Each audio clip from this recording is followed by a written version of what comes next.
Well, welcome Yeah. back again. It's been a long time. So Swami took his vows in, I think, 1988 and has 96. 96 and has been lead minister for many, many years for the Greater Washington Center, which I was there many years ago when it was a little small house, another little small house, and now if you look at the photographs online, Swami has overseen the building of this magnificent white temple right here. Beautiful, beautiful place where you can stay. I think a couple of our devotees have stayed there over the years. So Swami's going to be giving 2 talks today, one from now until lunchtime. So you're all welcome to come to the potluck lunch. And then this afternoon he'll be giving another one and a different topic. And tomorrow morning he will be speaking here at our usual time of 11. So thank you, Swami, for being with us. Thank you. And we will have a potluck lunch tomorrow also. Oh, good. Okay, more food. Potluck lunch tomorrow as well. Okay. We're in the South. Okay, so welcome everyone. Okay, I'll just add a couple of things with Swami Atmajnanananda. I just put together a quick PowerPoint because I don't. Okay, you can't see. Okay, I just wanted to show you. This is.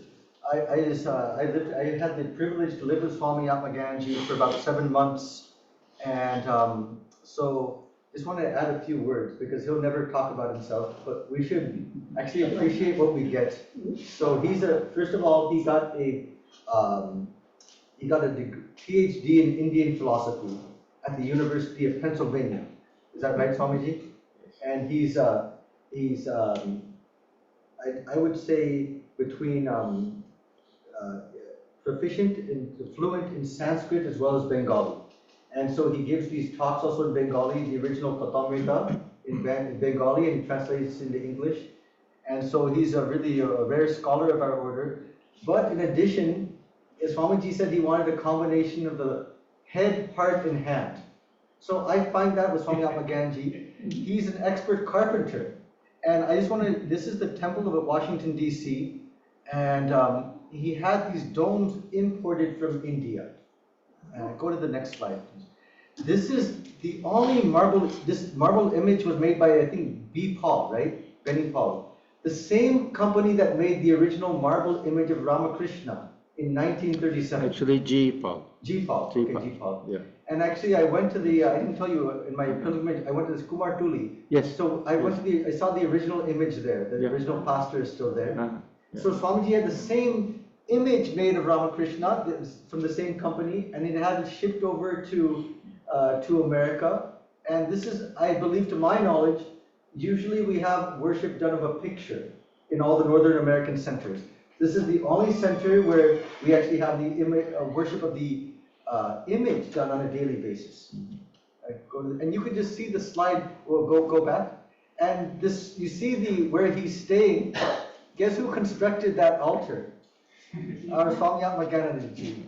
And he's constructed many altars in, I think, Pasadena, Boston Vedanta Society, San Francisco. Did you do something? Old Temple. The Old Temple in San Francisco. So he's always, busy with the head, heart, and hand. Next slide, you can go. And you can just see these floors right here. What are these floors made of, Swamiji? Well, this is the wood is mahogany and it's marble. Marble squares. Marble squares.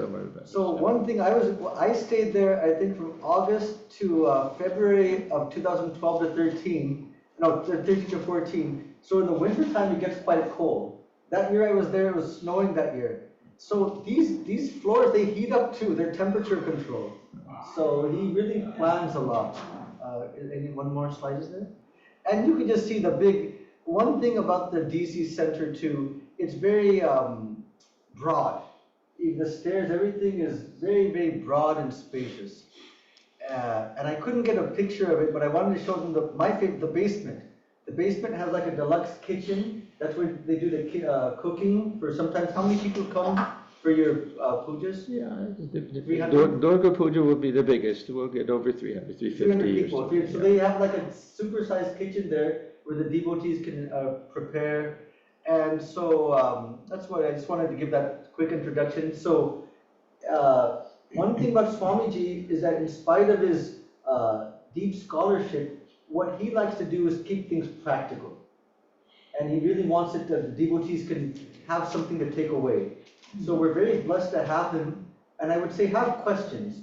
And he's very approachable. So during the question-answer session, I would say try to think of some questions that could, for your own practice especially. You know, and I think today's talk will be on prayer, right, Swamiji? This morning is on prayer, yes. Okay.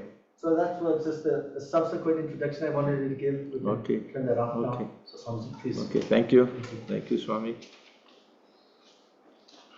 This is up to you to say anything or not.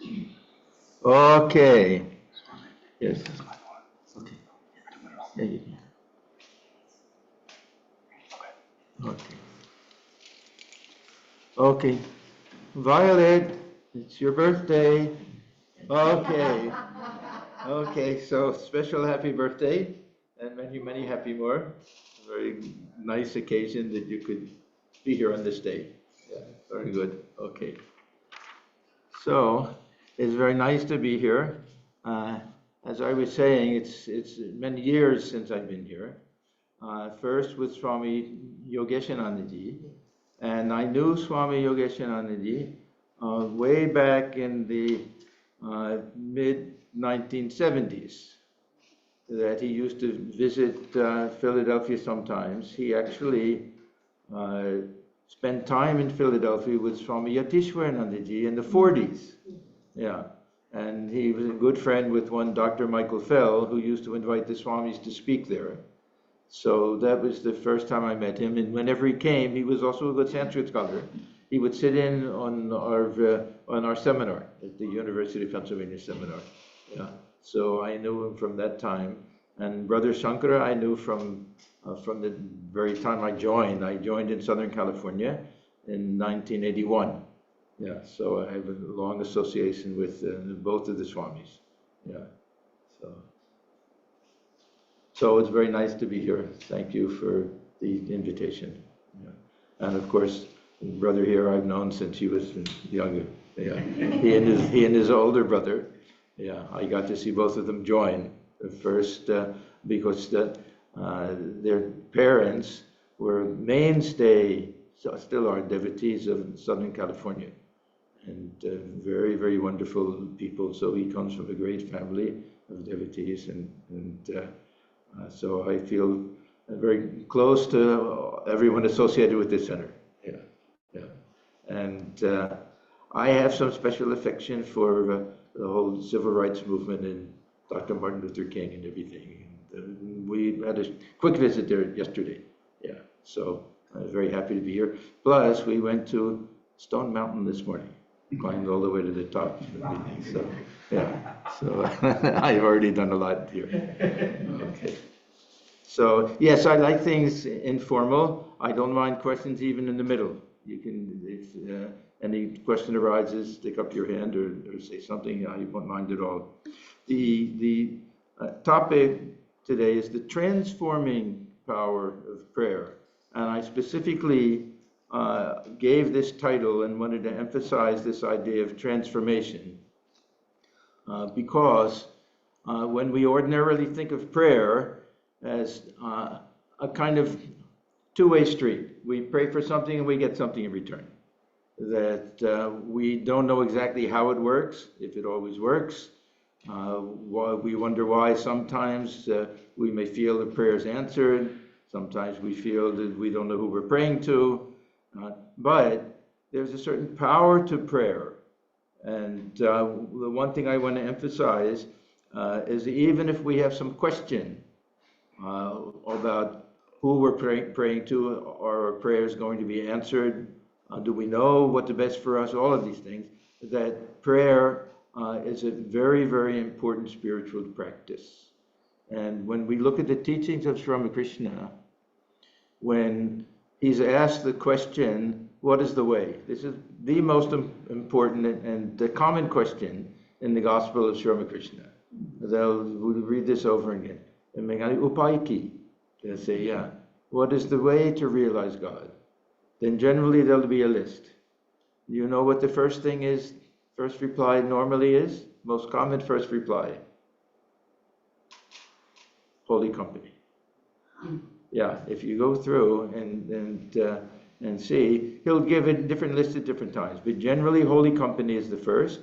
Second, very often, is solitude.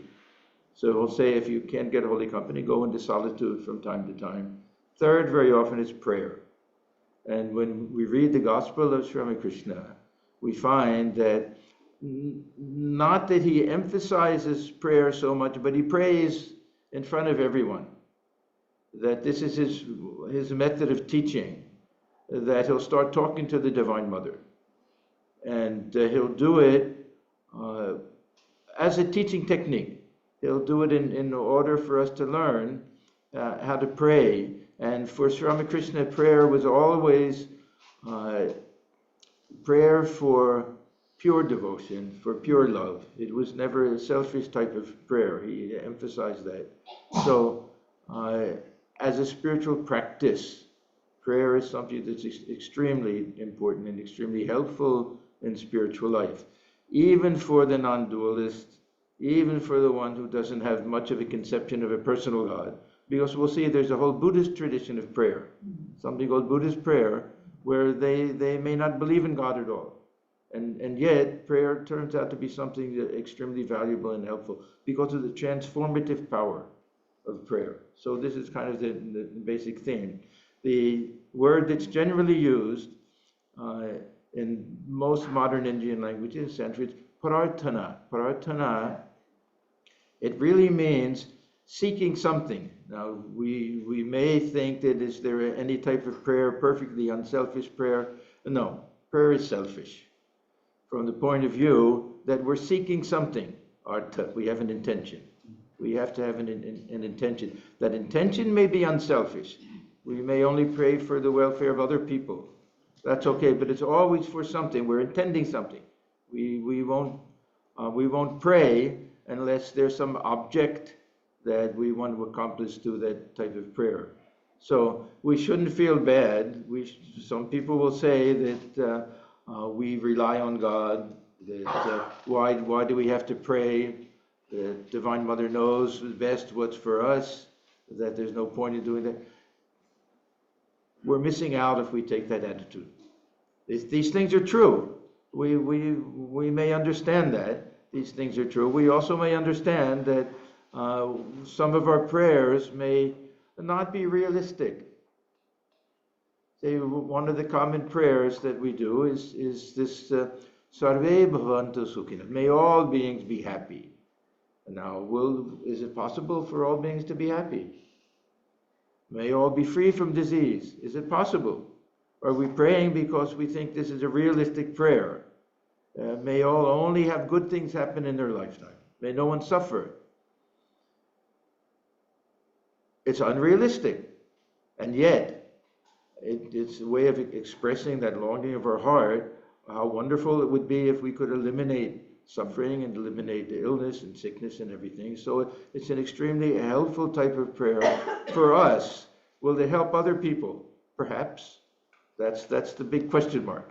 We don't know exactly how this works, who our prayer is reaching and how it's answered and everything. But as an expression of the longing of the heart, this prayer is something extremely valuable.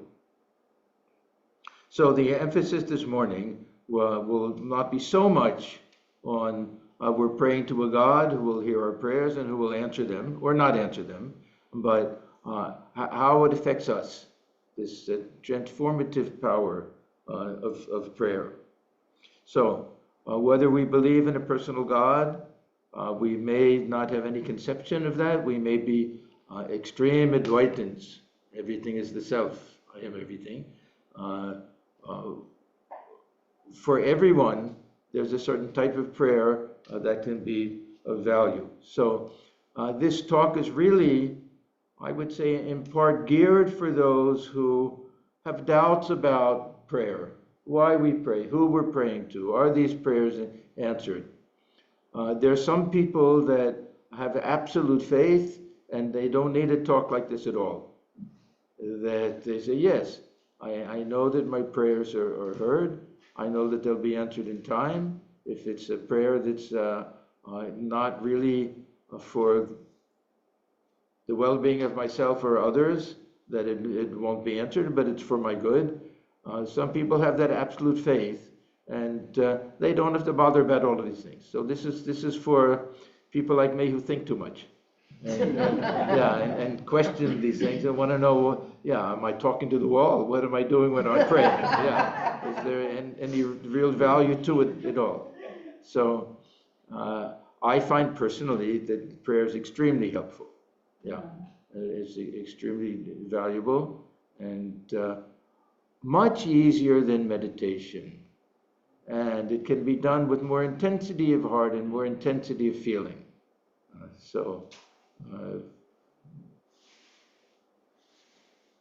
For those who need some type of rationale behind all of this, whatever it is that will lead us to prayer, I think everyone will find that this is a very helpful type of spiritual practice. I know when I first came to Vedanta, it was partly because of a little bit of, I don't want to say dissatisfaction with the religion that I grew up in, but it didn't appeal to the rational side of things. We weren't given explanations for things. They just told to pray, and so for me, I needed to go have some understanding. What is the nature of this God that I'm praying to, and how does it work? What are the dynamics of this whole process? And some of the prayers are very selfish prayers. Some of the prayers are, to kill our enemies, all sorts of things. And so what's the rationale behind all of that?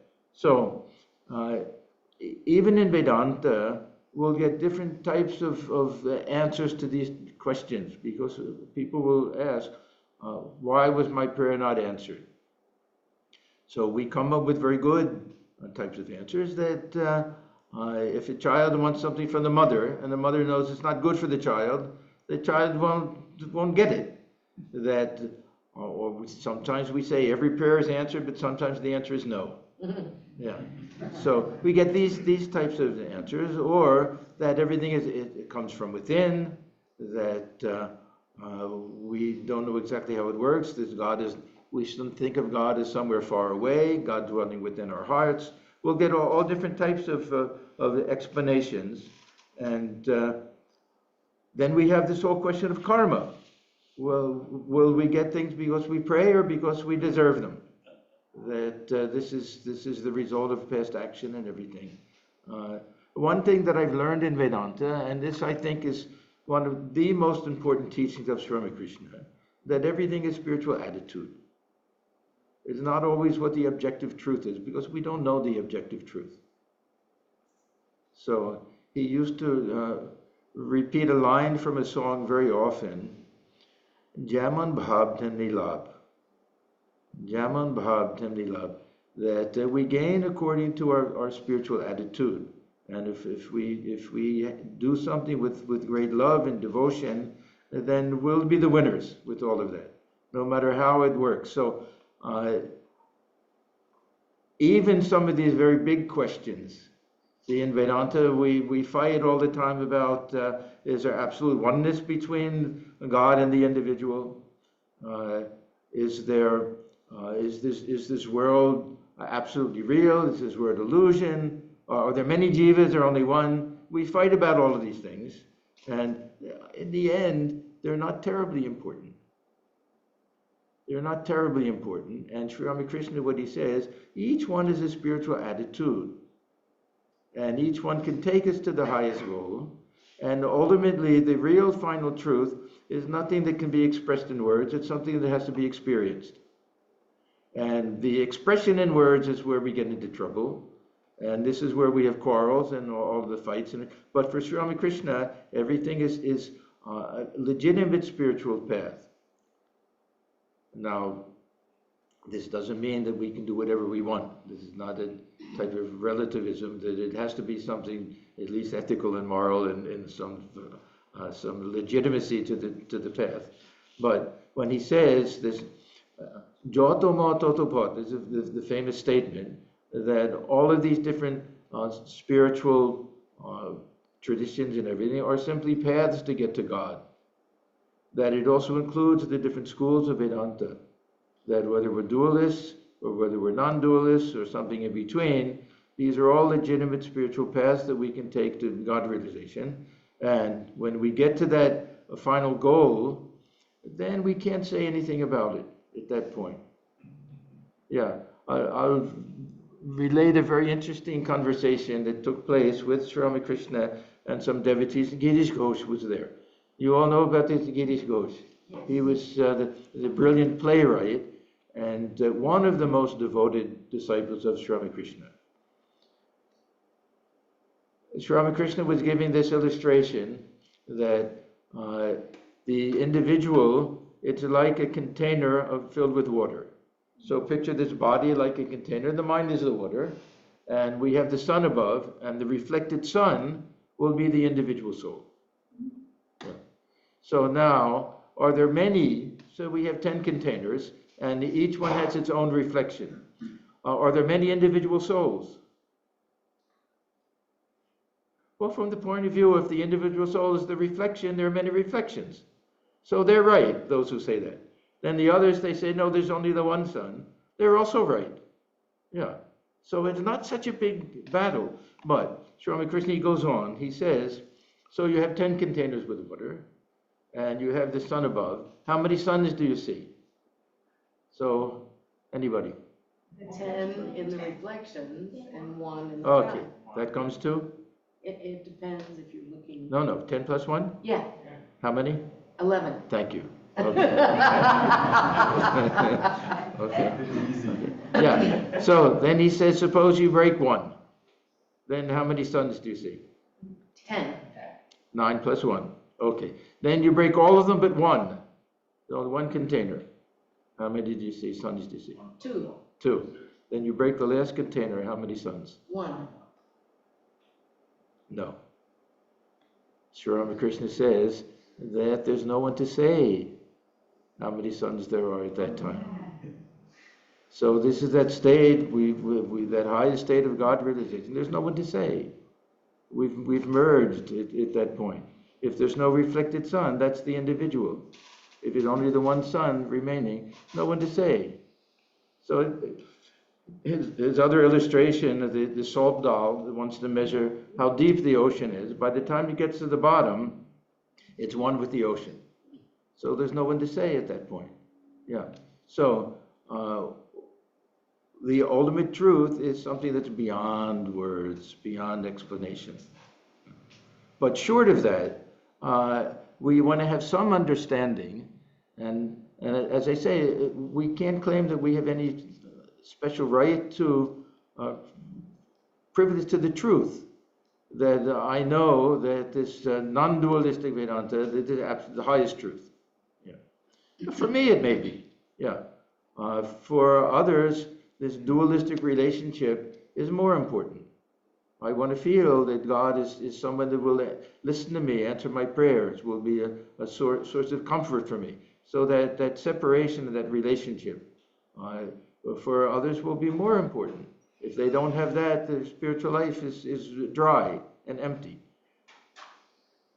Now, we can say that one is a higher truth or a lower truth, but it doesn't matter. That whatever it is that gets us to that ultimate realization is the most important thing.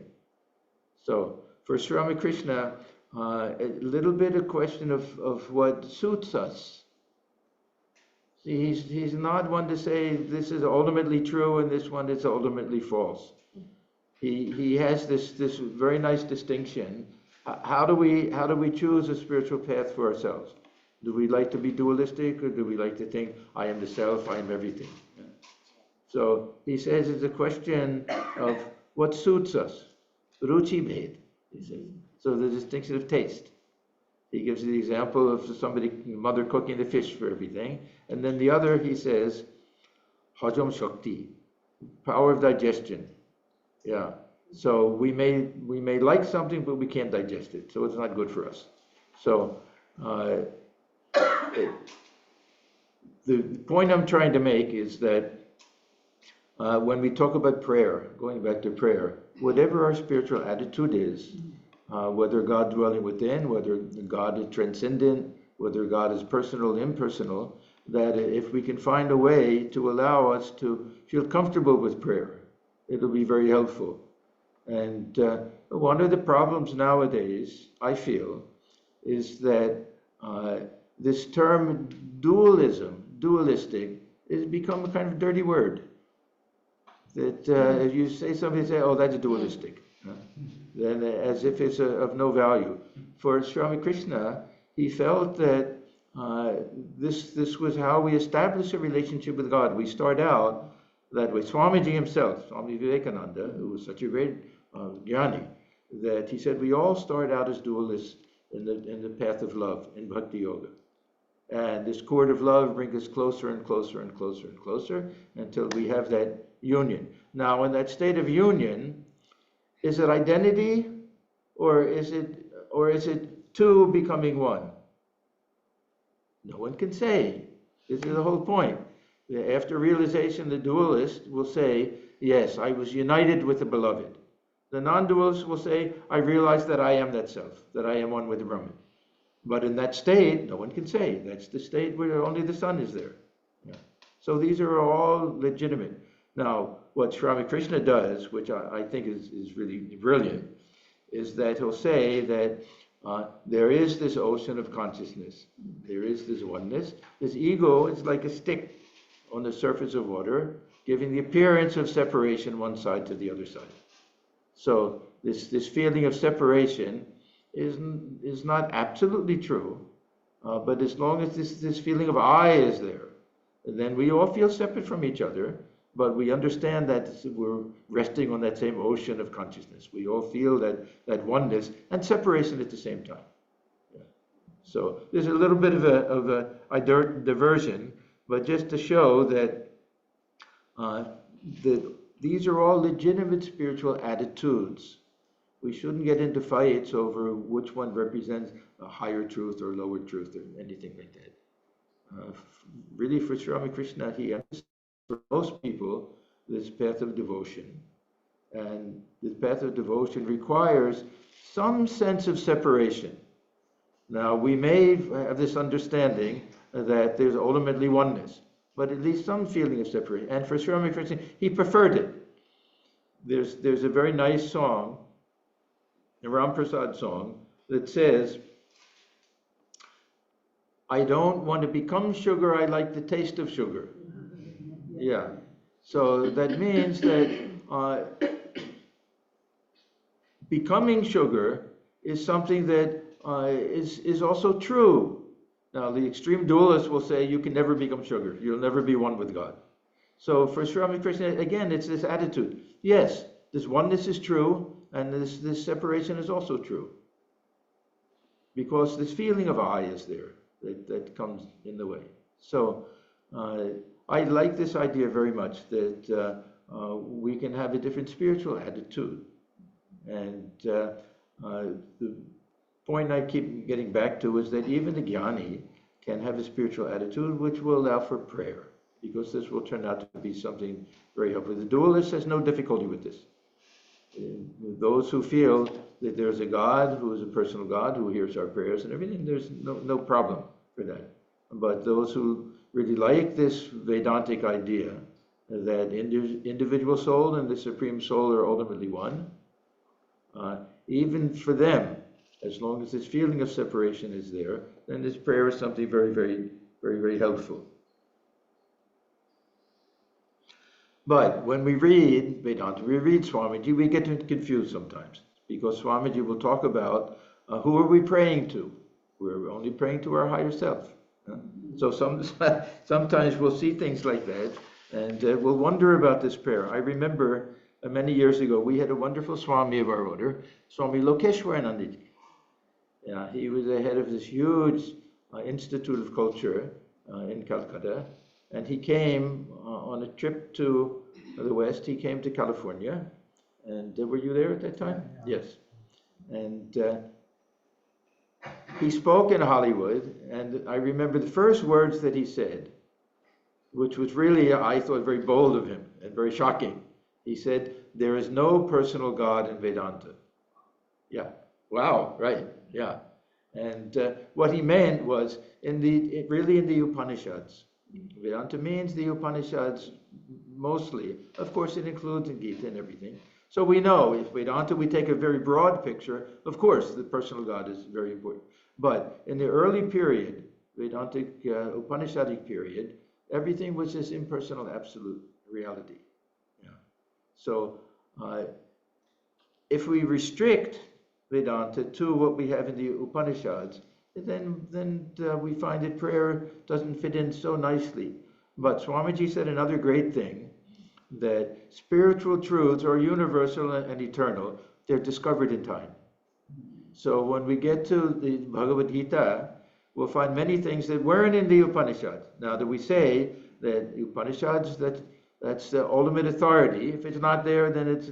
No, Swamiji won't say that. And even Shankaracharya, because now we have this Bhakti Yoga and Karma Yoga and everything. We had the theory of the idea of the avatar, which isn't in the Upanishads. All of these things will come into view. They'll become manifest, and they all have their value, of course. But if we start out with this idea that God is impersonal, that there's no I in God, just because there's no I in the self, God is impersonal, absolute reality, and then this question comes: that how do we understand prayer? I'll read a couple of things from Swami Vivekananda. He says, "What is the God of Vedanta? He is principle, not person. You and I are all personal gods." This is very highest Jnana Yoga.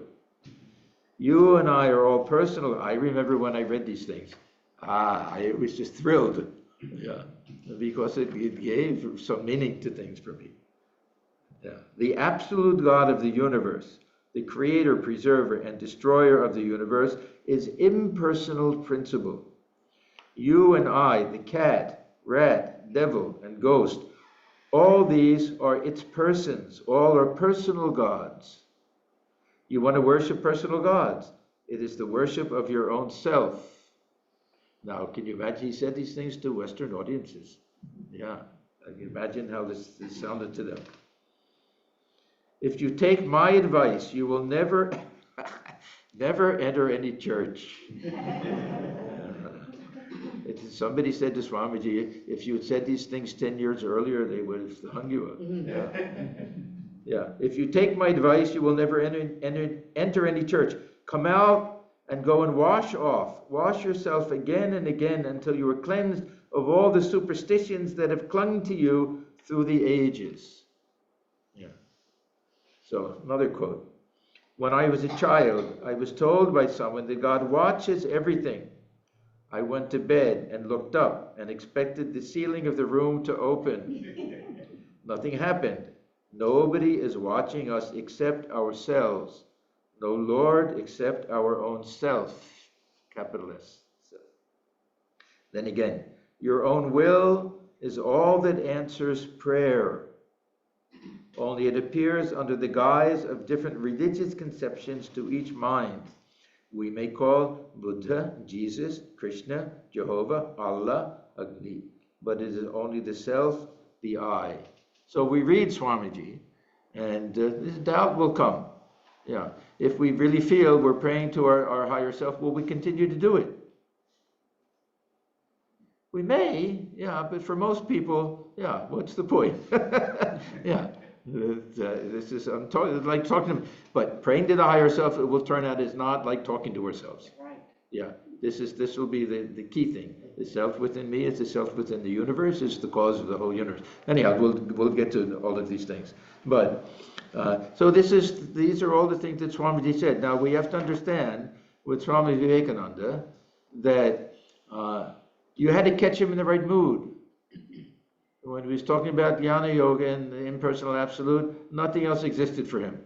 Yeah, he could be a fanatic with all of these things. At the same time, when you read his Bhakti Yoga, everything is love and devotion and prayer and sweetness and everything. Yeah. And he himself constantly prayed to the Divine Mother. He had tremendous faith in Divine Mother, the ultimate personal God. He said, I'm convinced that there's a power in this universe behind everything that thinks of itself as a woman. Can you imagine? Yeah. And still to be able to say all of these things, and at the time saying it, it's the absolute truth. Yeah. So this is why I say these are things which look like contradictions, but they're different attitudes. Yes? Yeah, so this hinges on the point that the ultimate reality, Huh? Oh, thank you. So yeah, is this turned on? Just talk loud. Huh? It's about the people on the Zoom being able to hear. Okay. Also, Swami, that's why. Okay. Also your name. Hi, I'm Shanta. I'm a devotee here. Okay. So I was wondering, so this all hinges on the point that the ultimate reality is indescribable. So for someone that loves to study the philosophy, tries to master the scriptures, then doesn't it all feel a bit meaningless then? Like all these scriptures and whatnot, if ultimately it's not that it's wrong, but it's just like base ideas when the ultimate reality can't even be expressed. Like doesn't that take the fun out of studying scriptures? Okay, this is a very good question. That we can't come to the conclusion that philosophy will fall short until we've reached as far as we can go. Yeah, we reach a glass ceiling a little bit. Yeah, so they say religion begins where philosophy ends. But we have to make that journey. And there's something called vichara. Vichara. This vichara means analysis. It means philosophical analysis of things. Unless we do that, and we'll get to this tomorrow a little bit, we won't develop conviction regarding the truth of things. So through this type of analysis and observation and everything, then we come to understand that this is, at least theoretically, this strikes us as true, and we're willing to keep this as the ground and basis for our spiritual practice. We get some conviction. This is extremely valuable. Now, there's vichara. There are two types of vichara. One is called vitarka vichara, and this is kind of argumentation. This is where the different schools of philosophy will argue with each other and everything like that. There's a limited value. There's a value, but a limited value. So this there's a type of vichara that Sri Ramakrishna he makes two statements. He's with M, the recorder of the gospel is Sri Ramakrishna. If you read, he'll say many, many times, promise me that you won't reason anymore. Promise me that you won't reason anymore, this is vichara. Then other times he'll say one should constantly practice vichara. Constantly practice it. Now, the first type of vichara is trying to get answers to questions that have no answers. These are ultimate questions. How did this universe come into being? Yeah, why is it the way that it is? Yeah. Is it eternal? Did it have a beginning?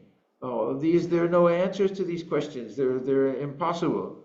So, Sri Ramakrishna says, it's like our mind is like a small container. We're trying to pour 5 gallons of milk into a 1-quart container.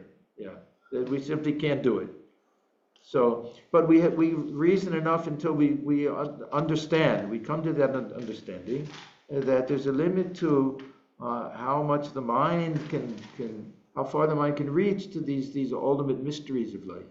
This is basically mysterious. This universe. There's a very nice verse that says, let me see if I can remember, that achintya kulu ye bhava tangs tadkena tansna yojiyat. So achintya, those things which are inscrutable, don't try to apply logic to them. Yeah. So the tangs tadkena yojiyat. Don't try to. So this is that one. Other type of reasoning. Constantly we should ask, what is of ultimate value in life? What will be good for us and for others? What is Shreyas Preyas? What is simply for pleasure that'll get us in trouble, and what will lead us to something higher? Or constantly ask ourselves, what is the nature of the real self? Am I the body? Am I the mind or the senses? This is also the type of each other. That we have to do, and keep reminding ourselves that either I am the self or I am a child of God, to break this sense of identification with the body. So we had a wonderful Swami Buddhism. He made a wonderful statement that the purpose of vichara is not to take us to the truth, but to eliminate everything false. Yeah. So every false conception that we have regarding ourselves, and this false identification with the body and the mind, to eliminate all of that, then the truth will remain. That'll be what remains. Yeah. Jyoti, did you have a? I just have a question. Could you repeat the Vivekananda quote? I am convinced there is a power. Oh, that is not in. Yeah. That it's from the top of my head. Yeah. I don't know exactly what it was, but that there is a power in this universe that thinks of itself as a woman. Yeah. Because towards the end of his life, he was always, from the time of his communist Ramakrishna, actually after his father passed away, and he had a little experience in the Kali temple. He was a great devotee of Mother Kali. He said he never spoke about it. It was on private fad, he used to say. But then towards the end of his life, then he felt Mother was everything. And she was holding him by the hand and leading him, just as Ramakrishna felt. So when there is a power, there is like the ultimate power? Ultimate power. That means really, we can say the ultimate concept of personal God. That's what that's what Yeah. So, yeah, as much as we may reason about this personal God as something irrational, that Sri Ramakrishna, he has no doubt, he did constant communion with Divine Mother. But it's something that's beyond our ability to really comprehend. Yeah, there's a question. Swamiji, I'm Rajiv. Glad you read that quote. I was 15 years when I read that Swami Vivekananda quote. Which one? The last? Don't go to places. Oh, the churches and everything. Yeah. The whole thing. Right? Okay. It was pretty radical. Very radical. Yes. Right? Yes. Yeah. And for most of it, I would say I was more on Jnana and Raja Yoga. Yes. Yes. And Bhakti is something I am getting into for various reasons, including some of the gaps which may be because of the Bhakti part. Right, so my question for you is, like you said, religion begins where philosophy ends. And then at the end of the day, the Viveka, what's the difference between real and unreal, right? And when you get into Bhakti and the prayer and all that, that part of your brain kicks in and then starts questioning, is this real or is this unreal? And there are no answers, like you said, for Bhakti is beyond reasoning in some ways, right? So how do you handle these situations where... Even Jnana is beyond reasoning also. It's not just Bhakti, yeah. I'm going to actually address that right now, that we can have a devotional mood based on Jnana, based on oneness, yeah. That this is what very often is called Jnana Misra Bhakti, that Bhakti combined with knowledge or mixed with knowledge or based on knowledge, so that we can have a very firm foundation. Yeah, when we say these things are beyond reason, it doesn't mean that they contradict reason. So this is another statement that Swamiji made, that the highest truth can never be reached through reason, but it can never contradict reason. So we have this concept that everything is grounded in oneness, but this feeling of separation is there because of this sense of ego is something that we can reason away, that this feeling of I is nothing absolute. It's not based on anything substantial, the non-substantial nature of the ego.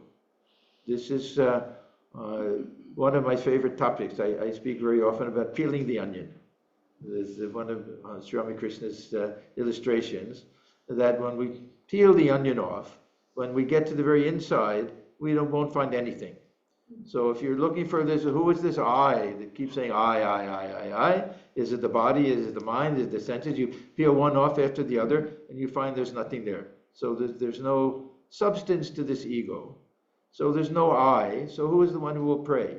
So Swami Krishna says that you can reason and understand that there's no substance to it. He says, but the very next moment, this feeling of I comes back. So we understand this ego is a feeling. It doesn't have to be something that's ultimately substantial, that can't be removed. But the mere fact that we have a sense of I, and this is what ego means. This is what ego means. It means, who do I think of when I say the word I? What comes to my mind? So for us, this I, it'll be different for everyone and different at different stages of our life. At one time, this I is that I'm a teacher, I'm a mother, I'm a father, I'm a child. It would be all different, keep changing. Yeah. And then later, we hope that it becomes, I'm a devotee, I'm a child of God. It gets transformed a little bit like that. So all of this can be done with the understanding that this I is just this feeling that I have that creates some sense of separation between myself and God and myself and others. But ultimately, it's all resting on this ocean of oneness. Yeah. So we get a firm ground for this, and we understand what we were saying before, the self.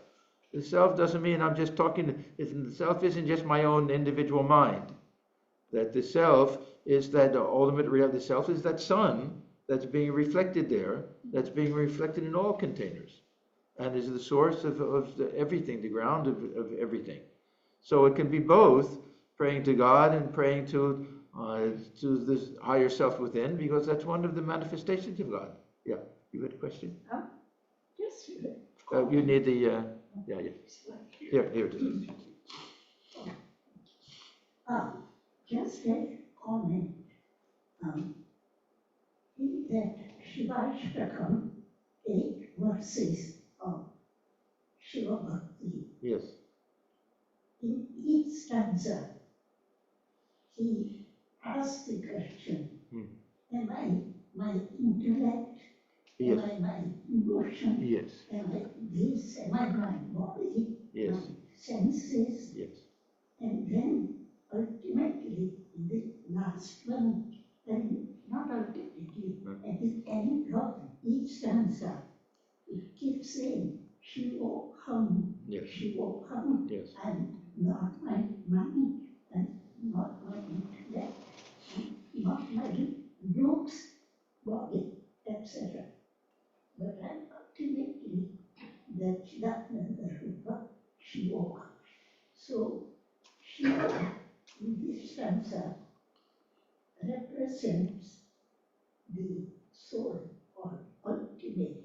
Brahman. We can say it Brahman. represents Yes. Brahman. Yes. Yes. And that's what I just wanted to bring up. Okay. That is Now, beautifully okay, yes. Now, this Shivoham, Yeah. I am Shiva or Soham or Ham Brahmasmi, is also an ego.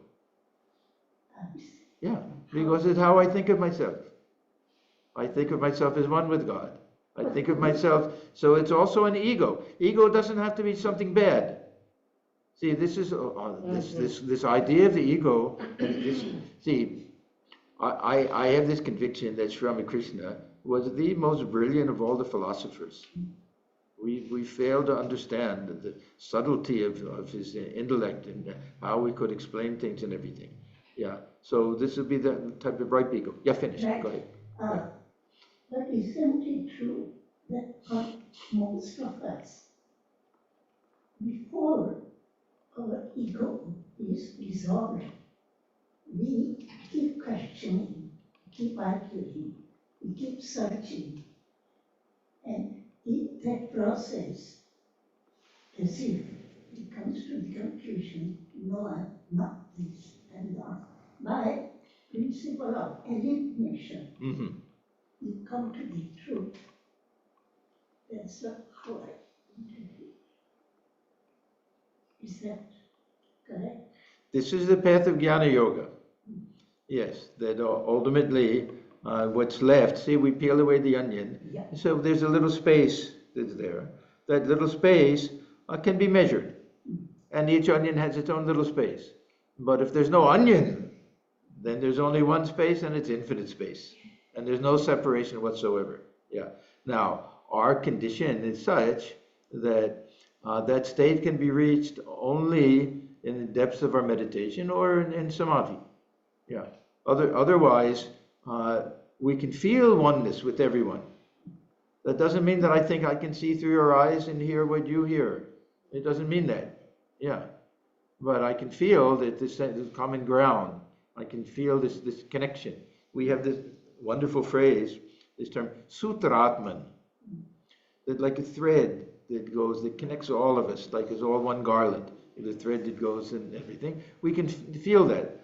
But to think that I can feel the self within me is the self within you, okay, I accept that. But that doesn't mean that I can hear what you hear or see what you see. So this is the dilemma, the human condition. This is Maya, that this separation comes. How it comes and why it comes, we can't answer any of these questions. Yeah, and at some point we just accept it. Now, when we get to this whole point of how far can philosophy take us, that ultimately we can reach a point which we can call surrender or acceptance, sharanagati, that we take refuge and we take shelter. We understand the limitations of this human mind. We understand the limitations of spiritual practice.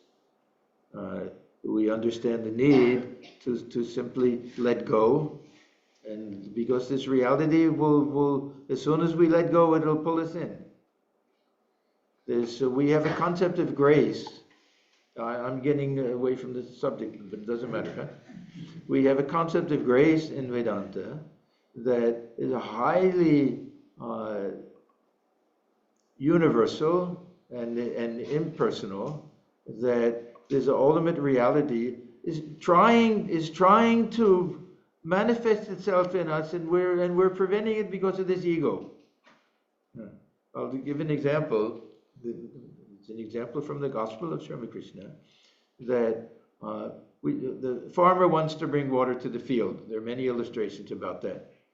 So there's a reservoir, it'll be a higher level, and the cultivated land will be at a lower level, and we have to get the water from the higher level to the lower level. So we have to dig a canal. Now, while we're digging the canal, we have to have some barrier so that the water from the reservoir doesn't come until we're finished. Yeah. So we keep that kind of floodgate there, and then we dig the canal. Now, if we say that, how do we bring the water from the reservoir to our field? We don't do it. We simply raise the floodgate, and it happens on its own. The Brahman is trying to fill the heart. The ego is preventing it. We lift up and get rid of this sense of the ego, and this feeling that, yeah, I can do it on my own, and the heart will be flooded with this love of God or with Brahman, however we understand it. Yeah. So, again. Oh yeah. I have a question on this relates to what you were saying. Do the Bhakti schools also have the conception of dissolving the karma and its effects for liberation? Do they still feel like you have to dissolve the ego and whatnot, these Bhakti schools? Even for Sri Ramakrishna, ultimately, it's not destroying the ego, but transforming the ego. Yeah, so the devotional schools will talk in those terms. He talks about it in terms of ripening, that now we have an unripe ego, kanchami, this unripe ego, and that's the ego that is identified with the external, superficial external things, with not just the physical body, but also with our occupation, with our whatever community group we belong to, whatever it is, that all of those things, that's our sense of I is absorbed and occupied with all of that. So he says to counteract that, form a relationship, a personal relationship with God, according to one of the bhavas, one of the traditional bhavas. That means think of God as mother, think of God as father, think of God as a friend to a friend, master to the servant. Any of these relationships, that type of I, that ripe I, will counteract. It'll eliminate this sense of identification with this physical body and with our relationships and everything. It'll replace it with a relationship with God, and that this ripe I will help us ultimately get to that point, that highest point. This I is gone. Now, to get to the real question, many of the devotional schools or dualistic schools will say, even in the state of realization, the individuality remains. And some relationship with God will remain. This is basically a Western idea of religion, that we can go to have some experience in heaven or something like that, or live in the presence of God, that it'll remain. Now, the non-dualists will say that we realize that absolute oneness, but who was there to realize it at that point? There's no one to say it at that point. So ultimately, we can't say very much about this. This is why I say, if we look at this argument, the free soul, the God-realized soul, the liberated soul, that becomes merged in that ultimate reality, are they one or are they many? Now, if we say that a drop of water, or we have many rivers, they all go into the ocean. Now, that if we're a drop of water, we go into the ocean. Are we still a drop of water? We become one with the ocean. Okay, from that point of view, yes. If we say it's a salt doll and we go to merge in the ocean, that's all, it disappears, it pervades everything. Now, does it make any difference? See, and this is what for centuries they're arguing about these things. At that point, does it make any difference? We're merged. There's no feeling of, is there individuality? No, it doesn't matter. Now, for the dualists, that'll be a little different. There'll be, just as we have ideas of different types of heavens that, say, Swamiji talks about in countries where it's Middle Eastern countries, everything is desert. Their conception of heaven will be very lush and green. Yeah. So we have this, of course, the Vaishnava schools, that many, they'll be convinced that the ultimate experience will be living in some type of eternal Vrindavan. I went to a ISKCON talk one time, that everything was, yes, what does it mean to attain that ultimate state? You'll be living on the banks of the Yamuna with Krishna and the grazing cows and all of that. Yeah. So there'll be schools like that also. The Vedanta, it'll be a little bit more universal, that one becomes merged in that ultimate reality. Now, was there any experience in that state? Maybe, maybe not. We don't know any of these things. Is there? What is the experience we have in Nirvikalpa Samadhi? There's no one to experience it, and yet, coming down from it, one is filled with joy and completely transformed. So it's not a negative, it's not a non-experience, but there's no one to say what that experience. Even Sri Ramakrishna couldn't explain it. He tried many times. Yeah, there was that one day when he said, I'll tell you what it feels like to go into that highest state. Kundalini goes to the Sahasrara, and every time he started to talk about it, he went into that state of samadhi. And he couldn't say anything.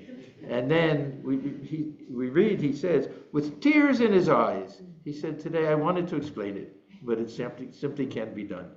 Yeah, that what that state is like cannot be described.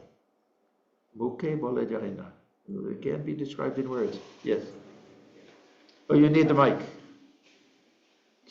please come get it if you, yeah. Don't touch the top, because it's Swami, what I want to say is, when we are teaching a kid multiplication table, for example, we don't say, well, I want you to learn this multiplication table, but you really don't need it because we have calculators. Once you grow up, you use calculators. So similarly, do we need to be telling about the Advaita philosophy from the very beginning to everybody? We have that famous story of Shvetaketu in Upanishads, whose guru never taught him Atmajnanananda. And he comes home and when his father asks him whether his guru taught him about this subject, knowing which he will know everything, he says no. So what I especially you are saying this prayer is Param's transformation. So what I'm saying is, if we just teach dualism, and if people get transformed to non-dualistic ideas, which is fine.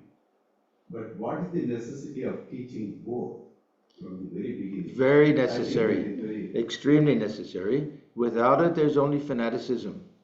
And the type of prayer that I do and the conception of God that I worship, everyone should worship. This gives a universality to it, and it gives a rationality to it, and it leads to conviction. Otherwise, people, they may have great faith and pray and everything. One time their prayer isn't answered, they lose their faith. Yeah, because it's not grounded in anything. So, yeah, otherwise, why will Swami Krishna is constantly talking about the bhakti shar. He said bhakti is the essential thing in this Kali Yuga. Otherwise, but he's giving us the highest jnana yoga. Why will he do it if it's not necessary? So it allows us to understand that my conception of God is only my conception of God. There's nothing absolute about it. I worship God as mother. That doesn't mean that it's absolute, that God is mother and not father. So we need to get this universal grounding for things. So he gives beautiful illustrations that we have this ocean of consciousness, and through the cooling power of our devotion, it'll form blocks of ice that will take the shape and form of the conception of God that we have. So that means that if we have conception of God as Divine Mother, that the name and the form are according to our liking and are also temporary. There's nothing absolute about it. Someone else, their block of ice may look different, but the essence of it is true because it's the water, it's the ocean. And when the sun of knowledge comes up, it melts back and becomes one with the ocean. The other thing is that this path of knowledge, where we talk about I'm not the body, the mind, all of that, this will eliminate this terrible attachment that we have to the world. This will eliminate all these worldly desires that we have, this materialistic view of things, hedonistic view of things. So extremely important. But to exclusively follow this path of non-dualism and everything, very rare for people who are qualified for that. We read even in chapter 12 of Gita in Bhakti Yoga, that this is for those who have no attachment to the body. These are for those who were born with an extreme feeling of vairagya, that this world is nothing to me. There's no possible interest in having a family or a career or anything like that. Only want to know the real nature of the self. This is meant for them, exclusive. What we do is we utilize this, and we overlay this. We understand the weakness of this human mind and this feeling of I, and we utilize that. Or we understand that we have our passions, and we utilize them. So Swami Krishna says, yeah, we have our anger and our frustration and everything. Give it a twist, that there be something helpful in this path to God. Feel frustrated we haven't realized God.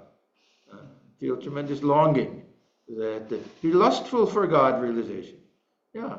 So there's tremendous need for a good foundation and grounding in knowledge, with the understanding that we're probably not qualified to exclusively follow this path. Same thing with Raja Yoga. There are very few people who are qualified to follow Raja Yoga exclusively. Our whole spiritual practice will be meditation. Whole spiritual practice will be trying to make the mind still. So Swamiji's idea was combine all of the 4 yogas. That if we don't utilize this ability to, this desire to serve other people, to love other people, to do everything as worship, our spiritual life will be very dry. If we don't have this feeling of, how do we expand this feeling of love within the heart? Again, that we'll be missing out, that we won't get the sweetness of spiritual life and spiritual practice. But if we don't have a grounding in this knowledge, then it leads to the type of fanaticism, and it's shaky ground. Because what is our conviction? We have tremendous conviction that God hears our prayers as long as things go smoothly. Then something doesn't happen, and say, well, what happened? It's not right. Yeah, that wasn't the deal. We were talking about it. Yeah, we had a deal. Yeah, go ahead. But Yeah. Swamiji, Yeah. Dvaitis also teach that this body is not us. Yes. Body is not Yes. That principle is there in both the systems. Yes. Yeah. Yes. So what I'm saying is, if a butterfly, a caterpillar doesn't have to learn how to fly when it is a butterfly. So similarly, from Dvaita to Advaita, it could be a transformation. You don't have to learn anything. It automatically happens. It may, but it may not. Swamiji says that this is the thing with the Bhakti Yoga, with the path of devotion, that it can lead to tremendous faith and love and everything, but there's no expansion to it. That it can lead to fanaticism. We know that there are many people who are extremely devotional, devoted to their own faith, their own concept of God, but they'll be fanatical about it, and everybody has to believe the way they believe. Yeah. So so you were right that for the dualists, they also have to understand that the selves within, there's something universal about it. It may always be individual. That's a different thing, and they may prefer this path. But the dualistic paths, highly devotional dualistic paths, have always been a little bit fanatical, and there have always been quarrels among them. So this is how they work together, and they soften each other, and they help each other. And they allow us to understand that my conception of God is not the only conception of God. Everyone is free to worship. This is the beauty of Vedanta. We'll get to this with this idea of Ishtadevata this afternoon. We'll talk about that in a little bit. How this enables us to have tremendous faith in our own conception of God, and understand that there's nothing absolute about it. Everyone has the right and freedom to worship God the way they want to worship God, or even to not care about God. We have the Buddhist tradition, to me, is one of the most beautiful traditions that we have. They don't find this burning need for a personal God or even individual self, and yet how full of compassion and love many of these Buddhist traditions are. Yeah, Swamiji, then you mentioned the idea of this. We want to kind of take it back to transformative power of prayer. Say your name. Yeah. Sorry. So going back to this though, this idea of spiritual attitude. I think Ramakrishna also said in the Lila Prasanga that Yes. someone is an element of Shiva, some are an element of Vishnu. So sometimes we see that devotees are sometimes struggling with that. And Ramakrishna says in one place, don't dig too many holes, go to one path. So I think that idea of can you talk a little bit about this? How does one discover their inherent spiritual attitude? Yeah, this was one of the teachings of Sri Ramakrishna, that the way he explains it, that some are born with an element of Shiva. That means that their mind is inclined towards this intellectual type or philosophical type of path, this path of knowledge, Jnana Yoga. And some are born with an element of Vishnu, which means that they're more inclined toward a devotional type of spiritual practice. And how do we know which one? We generally will find out that this is process of introspection. Yeah, we feel drawn to something. Something will appeal to us. I came to Vedanta through the door of philosophy, not religion. Yeah. So for me, it really it was all how beautiful and rational this system was. Yeah. But at the same time,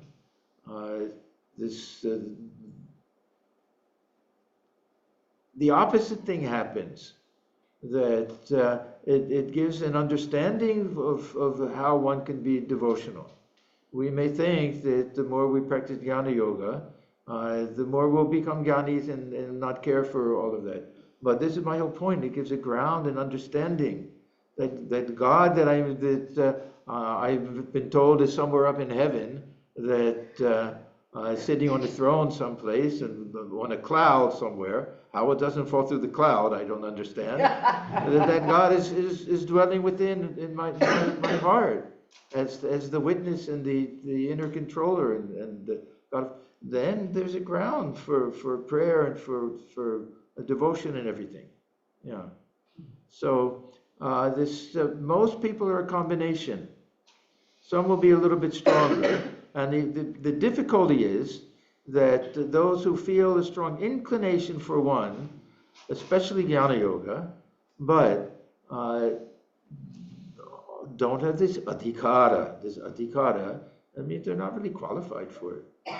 That it really requires tremendous dispassion and lack of attachment to the world, and ability to not compromise.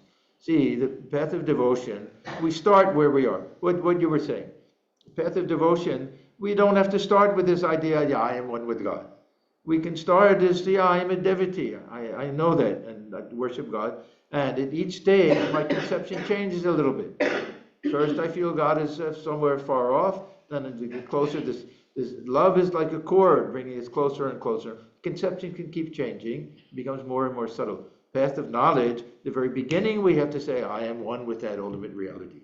Yeah, and not waver from that. I guess. Swamiji, here is my confusion. Okay. So if we have to see God, or we see God in everything, so especially when we are being engaged in helping, I don't even want to use the word helping, like engaged in karma yoga, seeing God in someone else and doing that karma. If that is the case, then where does this personal God, how does that work? For us, that is the personal God. See, the quote that I read in the beginning. Who is the personal God? This is why, of course, this doesn't mean that this is the only conception of the personal God. But if we look at, see, Swamiji was the expert on this. Yeah. That the living God, he said, this is practical Vedanta. That he says, throw out all other idols. Wherever you go to, there's God standing before you and in the form of all living beings. That service to them is the highest worship of God. Okay, so we have that idea. Now, we can understand this according to the three schools of Vedanta. Now, the highest, of course, is that there's my very own self. I see my very own self within others. This is very difficult. Most people cannot do this. But this idea that God dwells within all beings. If we can feel God dwells within me as that higher self, as that witness, as that inner guide, if I can feel that within me, then I know that that's the same thing within you. So this will be that in between. This will be this Vishishta Dvaita Vedanta, this is qualified non-dualism. And this is, see, when Swamiji makes maybe his most famous statement, it was in one of the letters he wrote, that may I be born again and again and worship the only God I believe in, the sum total of all souls. So this idea, God is the sum total of all souls, this is really Ramanuja's idea. Yeah. So we have this idea that we worship God, seeing God dwelling within all the beings. I know that you're a conscious human being. I know that you're hearing my words. I know if I insult you, you'll be hurt. I know if I do something nice for you, you'll feel better. So I can remind myself of that. Now, the other one is that we're all children of God, that I can feel, yeah, I can be identified with this physical body and everything. And I think Swamiji worshipped God this way also. That this is where he said, my God the terrible, my God the poor, this and that. That Daridra Narayana. Now, if he's only talking about God dwelling equally within all beings, then why special worship of God in those who are poor, those who are suffering, those who are downtrodden, who are neglected and forgotten in society? Why special worship of them? So it's even seeing each and every individual as a manifestation of God with all the imperfections that human beings have. Seeing, worshiping that living human being. So we have all three ways. God dwelling within, the God manifest as each individual being, and this highest idea, that oneself within all beings. I am the self within you. That, of course, that's for Swamiji. That's a little bit too high for most people. Yes. Thank you much. I have a quick question. The prayer. Please speak into the microphone. Sorry, thank you. Without having the proper knowledge, spiritual knowledge, still we can pray and the prayers can answer with full faith. Yeah. Whether we have the knowledge or don't have the knowledge, whether a prayer is answered or not answered, yeah, this is beyond our ability to really understand these things. So does it matter how much conviction we have? Does it matter how much we believe in God? Does it matter what the intensity of our prayer is? Maybe, I don't know. But how much are we changed by all of this? Then that depends on the intensity of the prayer and everything. Now, if we pray for other people, and there are many church groups and everything, they'll have prayer meetings. Someone's in the hospital, they'll get a whole group together, and they'll pray very intensely for them, and there'll be some miraculous cures. How it works, we don't know. I won't deny that these things are possible. Yeah, I won't deny it. But I'm approaching this from the other side. That whether there's anyone answering it or anything, that the prayer itself has this power to transform ourselves. And this works mostly when the prayer is a prayer for love and devotion. We're not praying for some specific thing to happen. Suppose I pray I want to get a job. I've applied for a job and I pray, please make sure that I get the job. Students constantly, they'll pray, will I get good marks?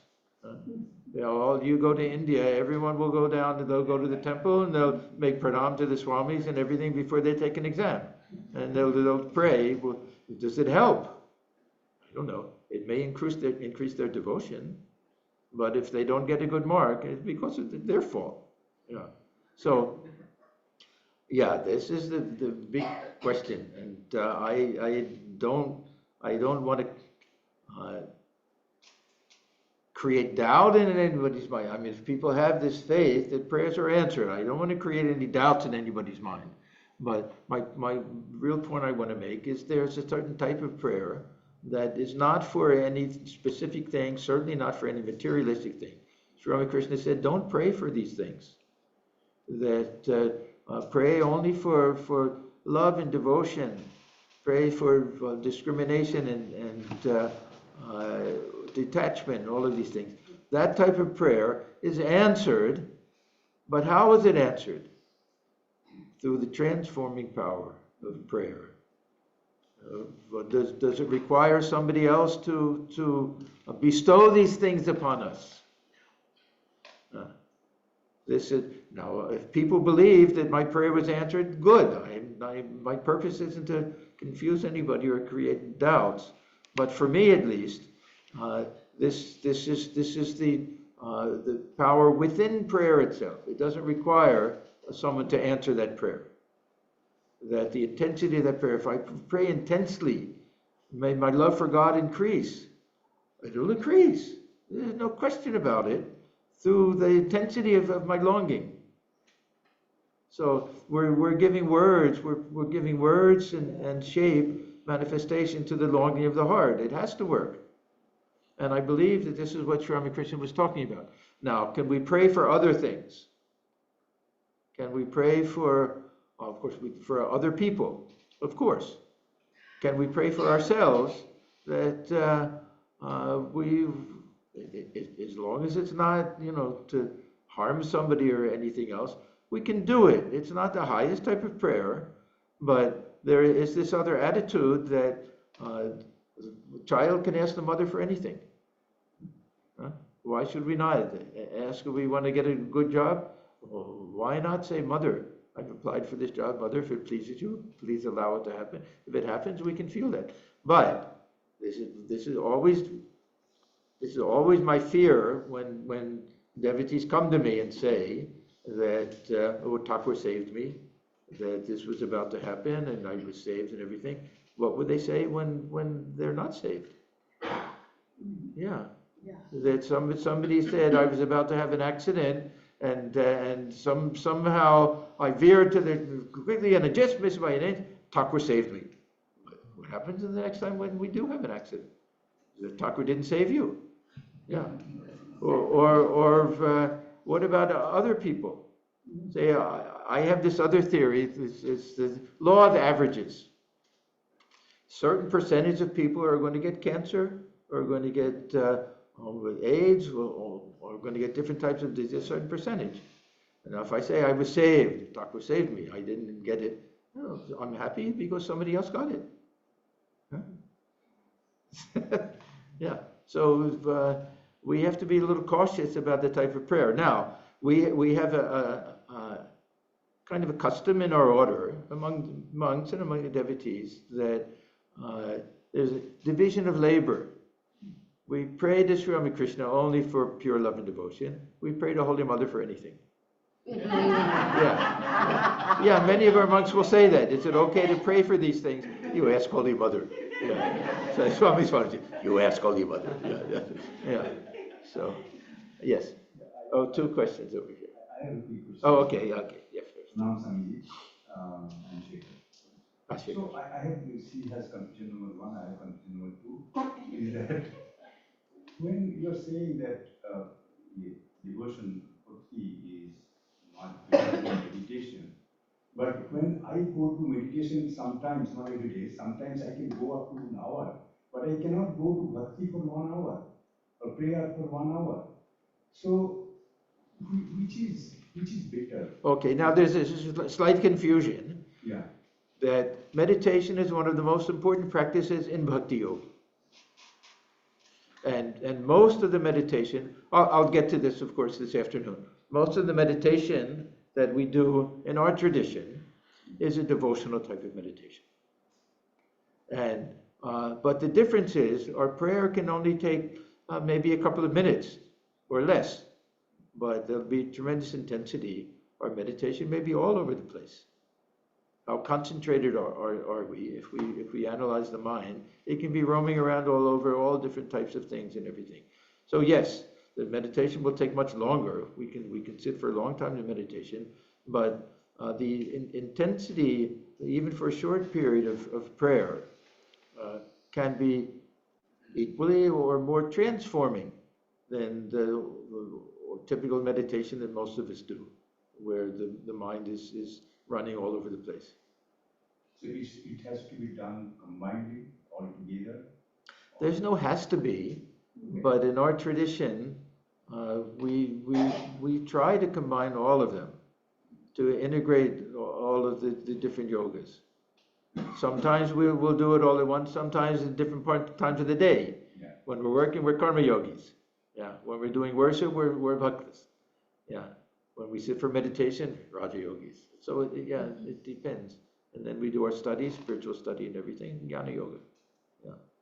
But if we can combine all of them, because sometimes we're devotees, we don't exactly feel devotional all the time. And we don't have that tremendous faith all the time. We have something to fall back on. Or if we like meditation, but the mind is wandering all over the place, we can do some devotional practice, listen to some devotional music, do some worship, other things. So it strengthens our spiritual life if we can combine all of them. But meditation is very important in bhakti yoga. Yeah. Thank you. Yeah. Come and get the microphone, Ranjit, if you have a question. Namaste, Swamiji. Glenn, I just wanted to make a comment to what you said about meditation and bhakti yoga. How I typically conceptualize. My dad passed away about 5 years ago. I was a lot of people are a mama's boy, I'm a daddy's boy to the core. Yeah. And sometimes I think like what I loved about my dad, and I loved his smile, I loved his energy. But then I think like if I took away his smile, would I still love him? Yeah. If I took away the way he looked, do I still love him? Yeah. And so I try to get to that core of what I actually loved about my dad. It was just this light, and I can just feel the light, in my heart. And you can kind of transpose that onto Ramakrishna or Jesus Christ or something. And it's that light that's in everybody. And so that sort of helps me in my devotion and in my meditation, because I kind of concentrate on that light, that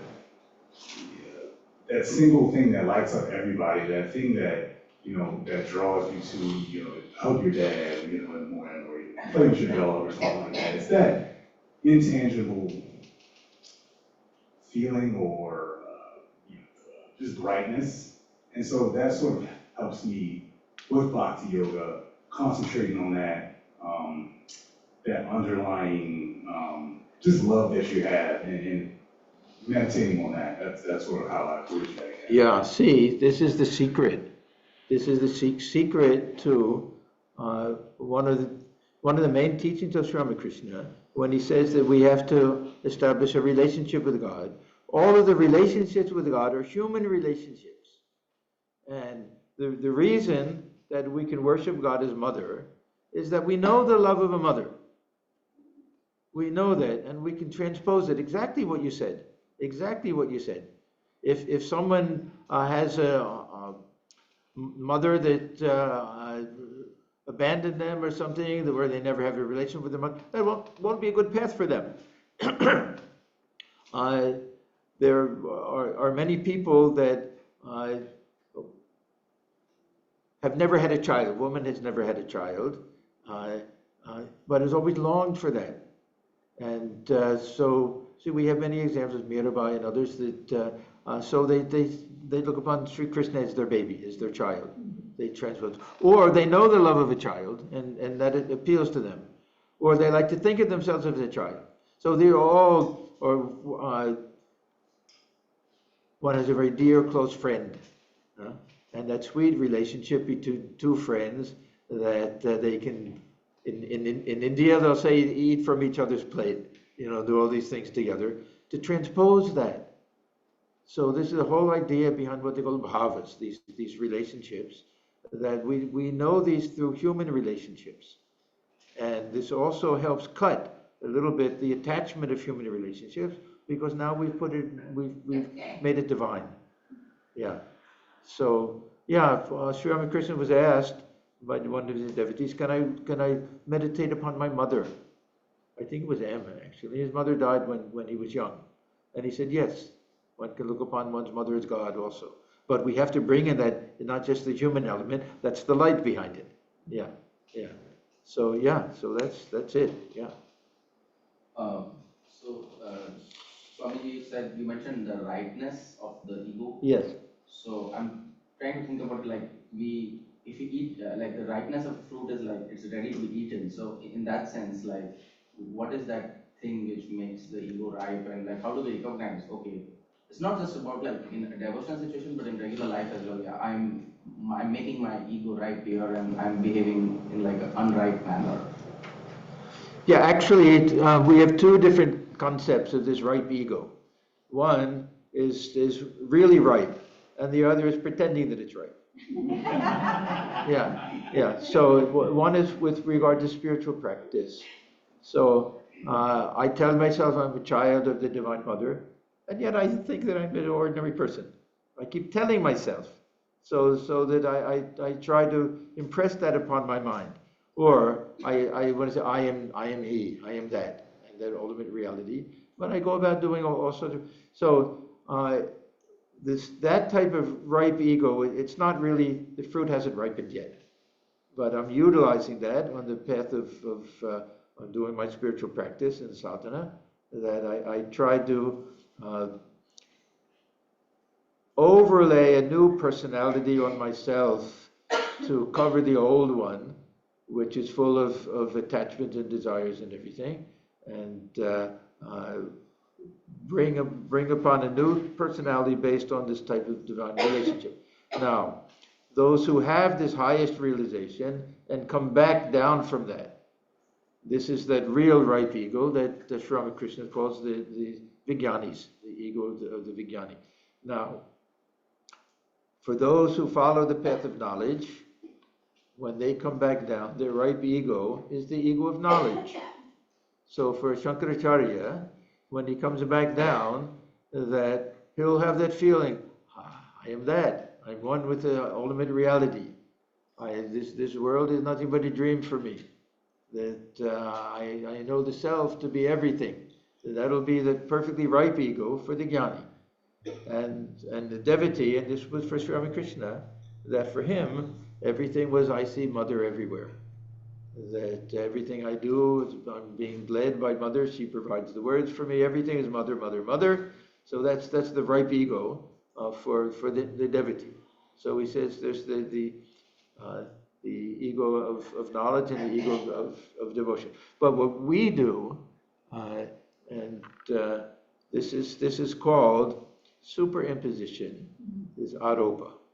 Aropkara is a Bengali expression that we have to try to overlay using the imagination. Someone who's asked about imagination. Use our imagination to picture ourselves from a higher point of view. Now, we may say, well, imagination, we want reality, but we're imagining something that's true.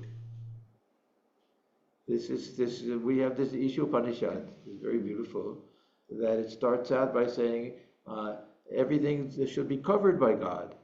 Now we say everything is God. Why cover it with God?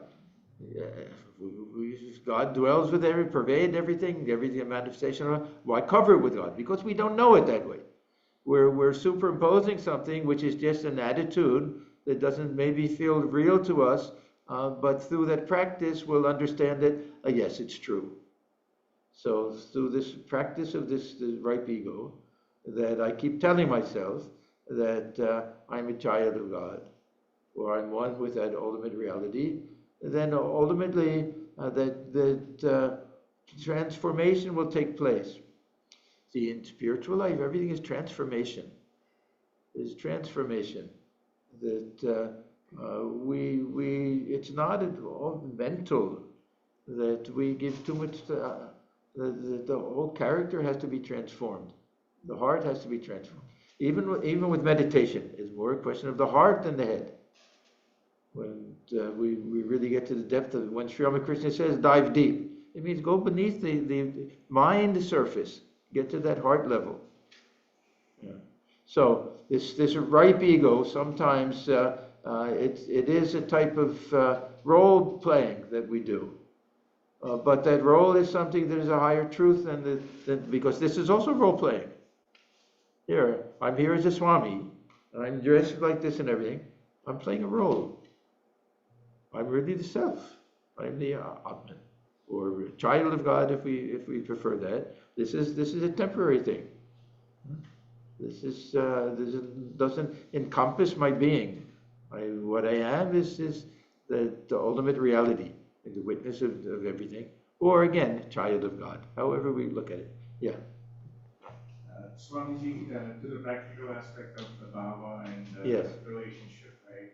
So, I mean, with my mother, I have, like, sometimes mother tells you back, or, there's a communication, right? So with Divine Mother, are there anything to look out for? I know we are asking for love, compassion, and all that, right? But the communication aspect, right? So how do we know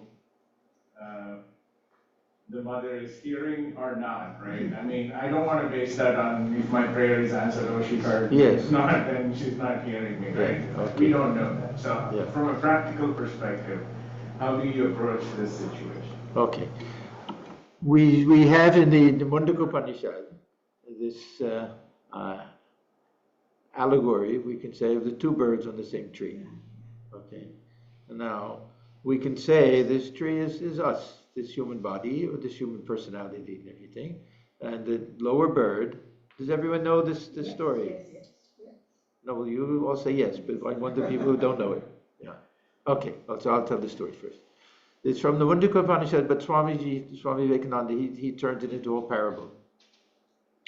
There's a lower bird on the tree that is hopping about from branch to branch, eating the fruit, and some of the fruit is very sweet, and the bird is very happy, some is very bitter, and the bird is very unhappy. When the bird tastes the bitter fruit, then it becomes a little bit reflective, and it looks up. There's another bird at the top of the tree, calm and quiet and very majestic, and not eating any of the fruit, simply watching. So this bird feels some attraction to that higher bird and hops up to the next branch. And then forgets everything and starts eating the fruit. And when it gets another bit of fruit, hops higher and higher and higher and higher, until, this is what Swamiji explains, that it becomes one with that bird and realizes it was that bird from the very beginning. Yeah, seeing a reflection of itself. It was that bird from the very beginning. Now, the Upanishad itself gives another explanation, a dualistic type of explanation, that higher bird is the personal God. Not someplace far away. That personal God dwelling within us as we have two terms. One is this sakshin, the witness. The other is a very beautiful term, antaryamin. Now the antaryamin, this is something like conscience.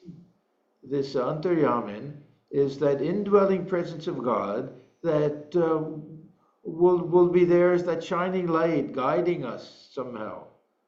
For Sri Ramakrishna, it was the Divine Mother talking to him. Now, that won't happen to most of us. Yeah. But we can have this conviction that our prayers are not only answered, or not only heard, but every thought that we have is heard. Now, if we have a conception of God as somewhere outside of ourselves, then somebody says, how can God possibly hear all of the prayers of each and every person, or know the thoughts of each and every person at every second? Huh? Impossible. But if that Sun of Knowledge reflected in each one, if that reflected Sun, the highest level of that, can be the one that dwells within, then we can understand it to some extent. So this sakshan, this witness, we understand this witness to be the individual self, the higher self observing, and personal God, both. So if we read in Gita that when Sri Krishna, he says that I am the sakshan, I am that God. And this chapter 13, this Kshetrajna, the witness, the observer of the field, that means of the body and mind and everything, that Arjuna asks, who is this Kshetrajna? And Sri Krishna says, know me to be this, the Kshetrajna in all fields, that know me to be the observer, the witness within. Now, the Jnani may say that, well, you're just personalizing. This is that impersonal absolute. You're personalizing it, but for the devotee, this is the indwelling personal God. Even Swamiji says that who is the personal God? It's the self dwelling within each and every being. So we can have the conviction that our prayers are heard. There's no question about it. That every thought is heard, because one of the levels or aspects of God is God dwelling within the heart, dwelling behind as the observer of the real self within. But if it's the real self and it's impersonal, then I can't say that, oh, it's only me. Yeah. It's something higher than that, and it dwells within all and pervades everything. Yeah. So yeah, I wanted to get to that a little bit. This Vedantic understanding of this relationship between the impersonal absolute and personal God. So before any question, let me just try to go through that quickly. I find it helpful to look at this analogy of the dream state and the sleeping state. So if we think of someone who's asleep, so this will be like Brahman, someone who is asleep, that consciousness is there, but it's not manifesting itself. There's no I, there's no self-awareness, but just this pure consciousness. Now this will be Brahman. If one has a dream, all right, so now the sleeper becomes a dreamer. Ishvara, personal God. But they're not two different people. So there's a oneness, this impersonal absolute reality is also this creator. So now, because the whole time that the dreamer is dreaming the dream, we have to be asleep. That has to be there the whole time. So the sleeping aspect, or the impersonal absolute, this Brahman aspect, is always there. This Nirguna aspect is always there. The manifestation, sometimes there, sometimes not there. This is Saguna Brahman, or personal God. So we have this personal God now, and this projected universe comes out of this mind of the sleeper or dreamer. Sleeper/dreamer, because they're one and the same person. So this whole universe is a manifestation. This is called Virat. Now, we have the actor in the dream. The actor in the dream is the jiva, the individual. But when we wake up, we understand that the I of the actor in the dream is the dreamer, who is the sleeper. They're all one and the same. So it's this dream world is a projection, but the I of the person in the dream, it's not a projection, or it is the same I. This is that same. So we say, I dreamt. I was sleeping. I dreamt that I did this and that in the dream. The same I is there. So the infinite absolute reality and the personal God are one and the same. And from the point of view of the dream, who is the one experiencing everything that takes place in the dream? Who is experiencing everything that takes place in the dream? The dreamer. So it is the dreamer who knows everything that's taking place within the mind of the individual. From that point of view, everything we do, everything we think, everything we feel, it goes back. Everything is taking place within the mind of the dreamer. So that way we can be convinced that the personal God is manifesting itself as the witness of everything that takes place. Now, to get back to the two birds, the Upanishad itself says that the higher bird is not myself. It's not the higher self. It's God, Ishvara. It says that the higher bird is Ishvara. When the lower bird sees the higher bird, then it feels the majesty, the joy. This is that divine presence within, Antaryaman. It feels that joy, all of its sorrow disappears. seeing the glory and beauty and majesty of the higher bird, God dwelling within. So this is the God that we pray to. And is the prayer answered? This is, of course, this is everybody's personal conviction, or this type of prayer. But it definitely is heard, and that transformation takes place of the lower bird. The more we feel the presence of the higher bird, and that higher bird has the power of attraction to pull us and everything. So this is that connection, you can say.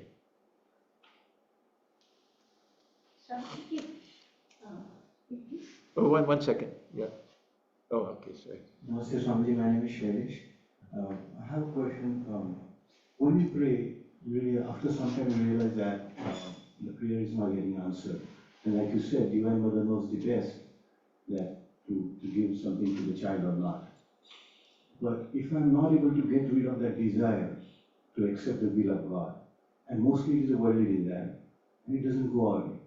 So what do we do? What is your thought on it? How do we handle the will of God when our prayer does not get answered? Yeah, first of all, it depends how much weight do we give to this idea that everything is the will of God, and how much weight do we give to the idea that everything is karma. See, it depends a little bit on our understanding of things. So we may feel that God can answer all of our prayers, but doesn't answer our. So what do we do about that? This is more or less the question. But what we have to ask ourselves, is that a realistic expectation to begin with? Now the other question is, whether it's will of God or whether it's our karma, how do we deal with things that happen that we don't like? Yeah. So we have this beautiful prayer, this serenity prayer. Anybody remember exactly how it goes? Lord, let me change the things that I can change, and let me accept the things that I can't, and give me the grace to understand the difference. Something like that. It's called the serenity prayer. So some things we don't like, we see injustice in the world, we say it's well as mother's will, or we fight against it. Some things sometimes we have to take a stand with regard to things. There was a very beautiful incident in the life of Swami Vivekananda, a very touching incident. He had a stenographer who was his disciple, who follows him all over, Goodwin. And this Goodwin went to India with Swamiji and came down with some type of fever and died there. And he was in South India. Swamiji, I think, was in Almora at the time. And word got back to Swamiji that Goodwin died. Swamiji was so upset. And then somebody said to him, well, Swamiji, wasn't it the will of God that Goodwin died? And you know what he said? If it was the will of God that Goodwin died, then isn't it my right and my duty to fight such a God? Yeah. But of course, that's Swamiji in that particular mood. So, yeah, when it comes to certain things, we have to learn to simply accept things. And other things, sometimes, if we can, I don't think that we should learn to accept injustice and intolerance and things like that. To the extent that we can, that we have some responsibility, social responsibility, to fight for righteousness and things like that, to a certain extent. Other things, if it's, and we have to know our priorities.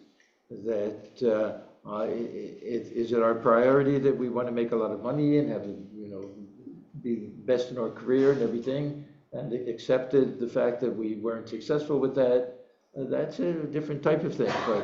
But things that we can't change, say the death of loved ones or illness, things like that, we can fight against it or accept it. Ultimately, if we can learn acceptance, that this is one of the great lessons in life.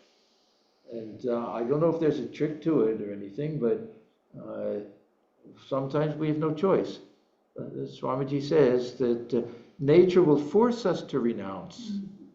It'll force us to renounce. We'll learn our lessons from this world. So that ultimately we have to let go of things and accept things. Yeah, sooner or later.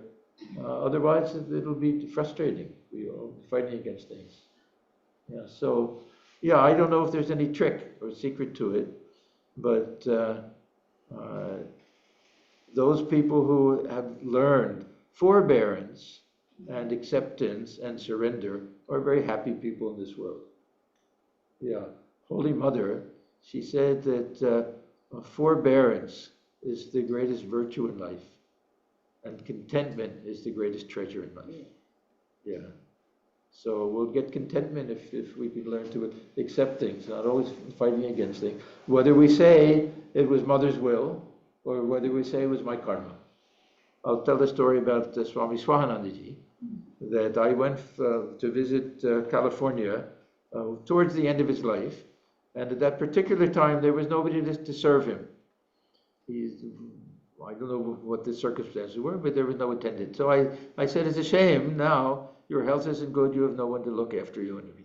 So he said, what can I do? It's my karma. And he said it with such contentment, and not the least amount of frustration or anger or anything, that, yeah, he could have said, yeah, they should do something. Here I'm an old man and everything. What can I do with my karma? Now, did he really believe it? He never did anything in his lifetime that would cause him to have bad karma that I knew of, but it was a great source of comfort to him, and it allowed him to accept it. Again, this is the idea of spiritual attitude. Yeah. So whether we say that it's my karma, what can I do? Or we say it's Mother's will. It wasn't Mother's will. Yeah.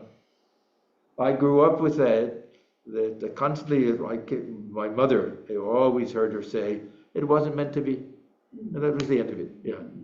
It wasn't meant to be. We tried our best. It wasn't meant to be. She didn't really bring God into it, but that was kind of behind the scene. It wasn't meant to be. So what can we do? We accept it.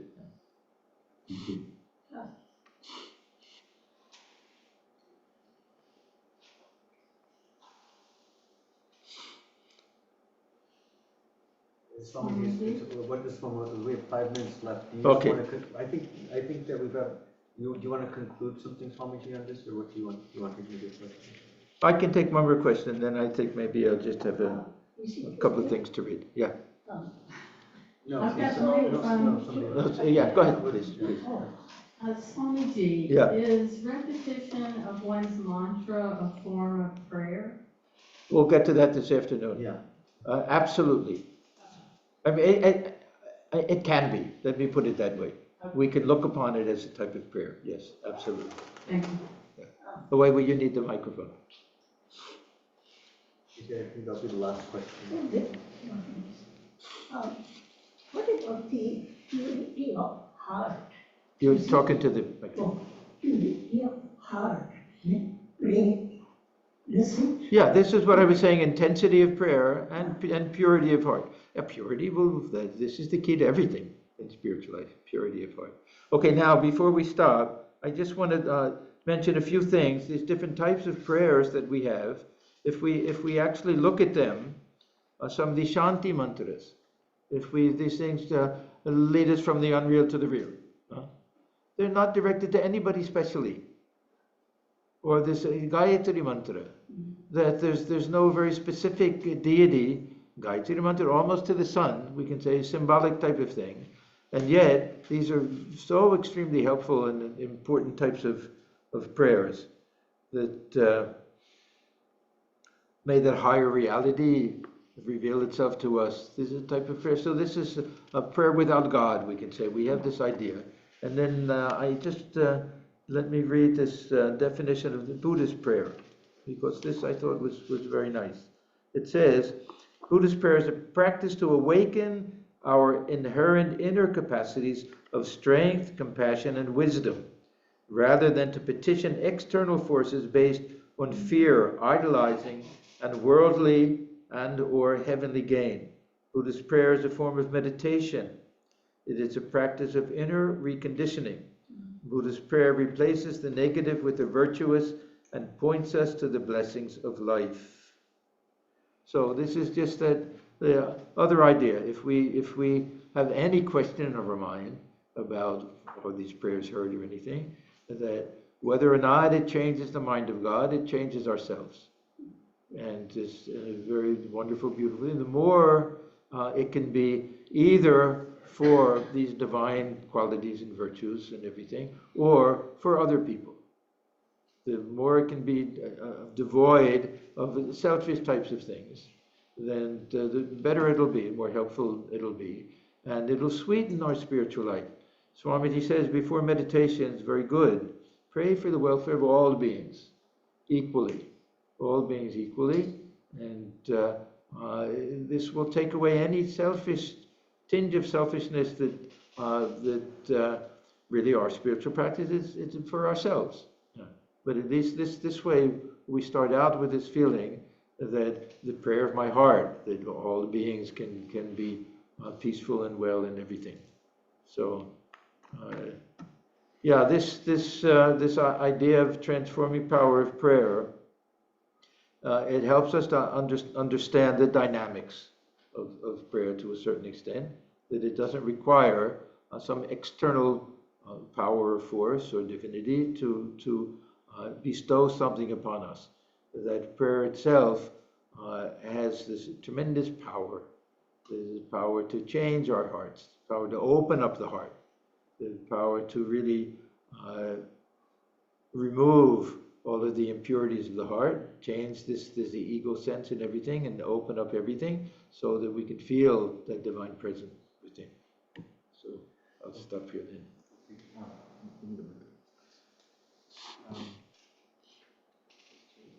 So I just want to say that, so thank you so much. We have a lot to think about.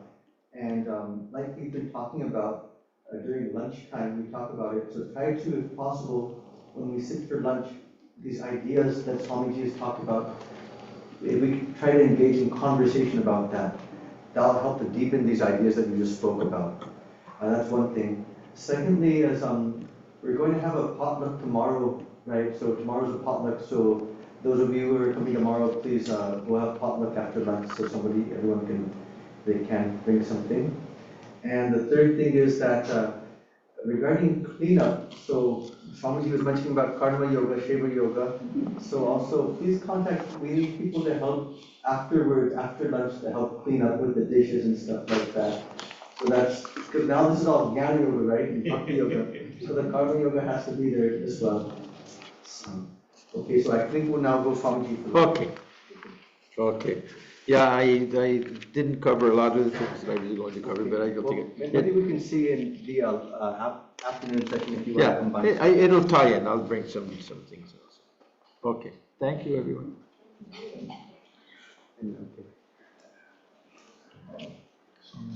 Yeah. Oh, hi. And I think after 4 o'clock, some devotees might want to say, we don't have that. I was going to have them meet you, but it's too where everyone's hungry right now. Maybe after 4 o'clock. Yeah, after 4 o'clock. That's okay.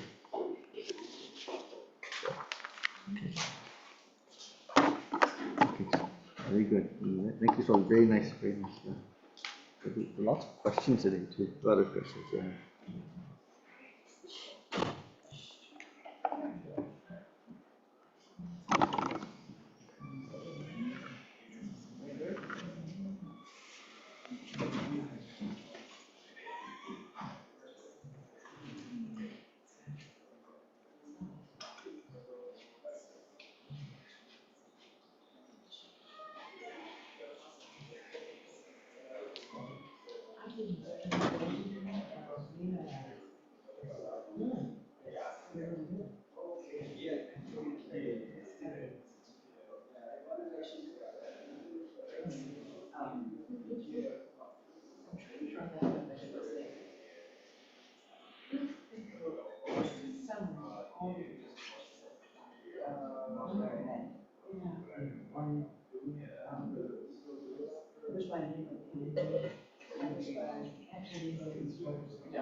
Kind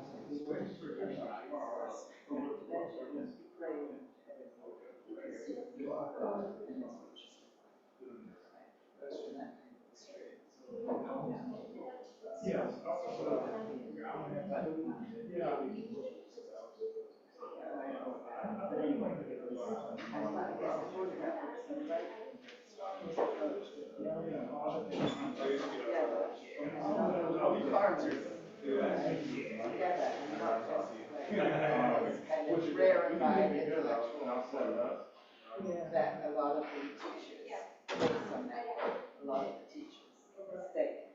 And if there was anything in that book about Bhakti at all.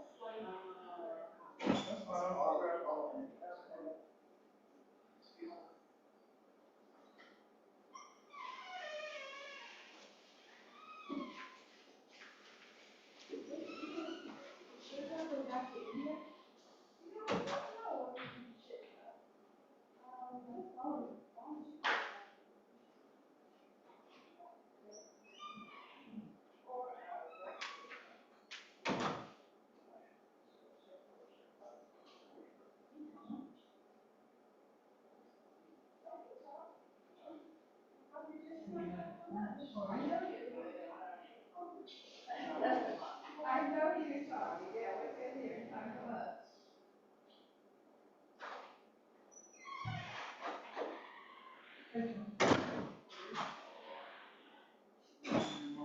What are you planning about?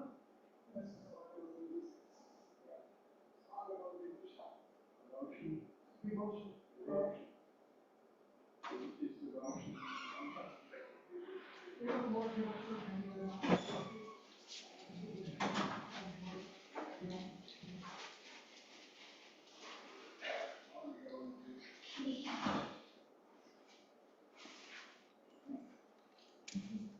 Yes, yes.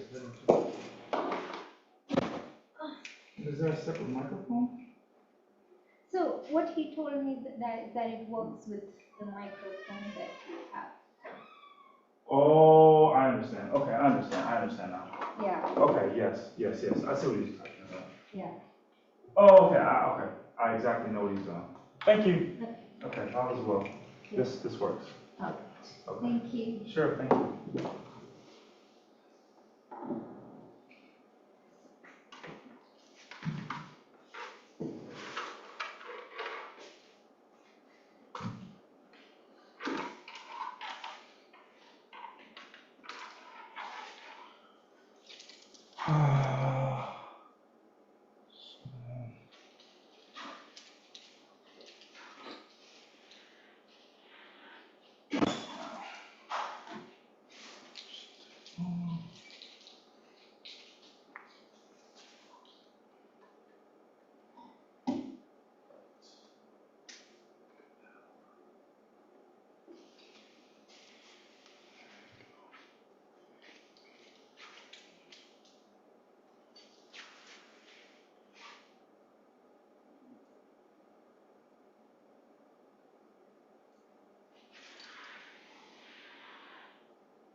Can you send me the instructions if we?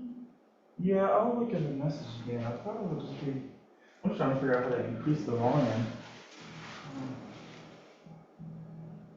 Cause I hear it, but just barely. So I'm just trying to figure out which one of these increases. And, just a video of what to do.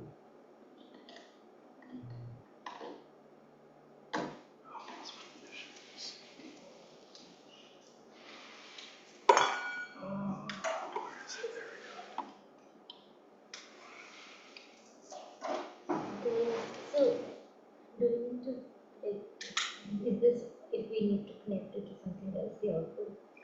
I don't think so.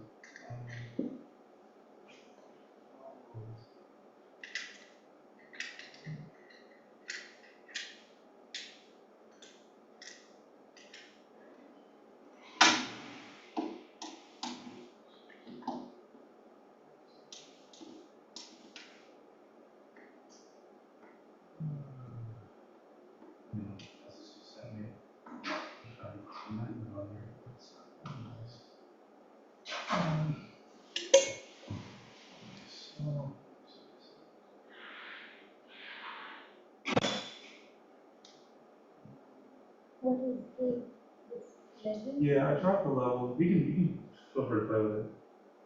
I didn't need anything out of it.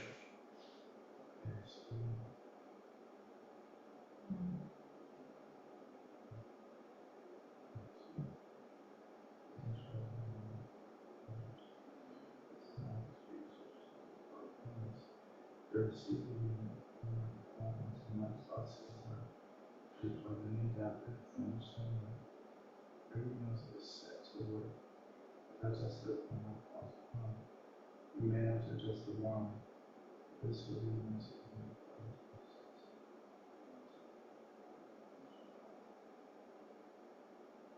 Yeah, he said he tested it at home. Yes, so Yeah, yes. but. Hey, how are you? Oh, okay. Yes, you may know the answer to this question yourself. I'm just trying to increase the volume on the Yamaha speaker. Would you know how to do that? Okay. No, you can just call me back when he gets out. It's no hurry. Everybody's eating right now. No worries. Okay, thank you.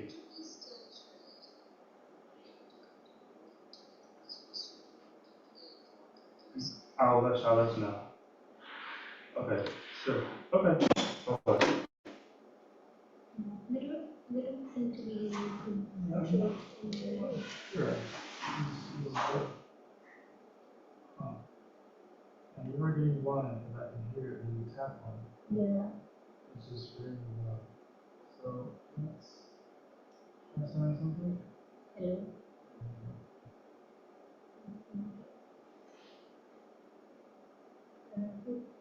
This is good.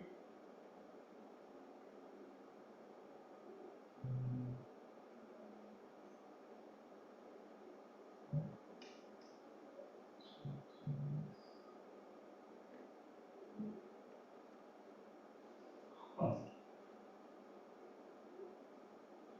Did I hear that? Yeah.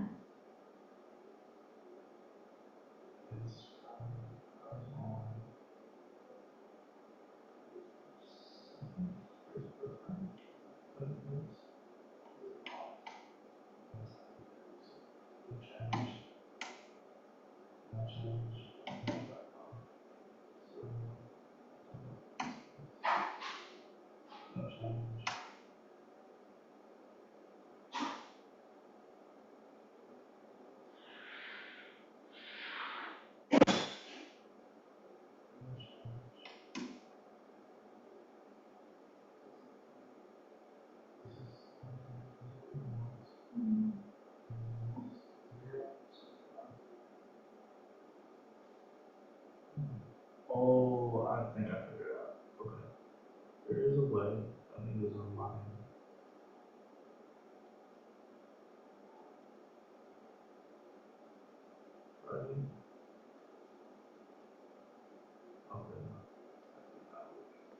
Try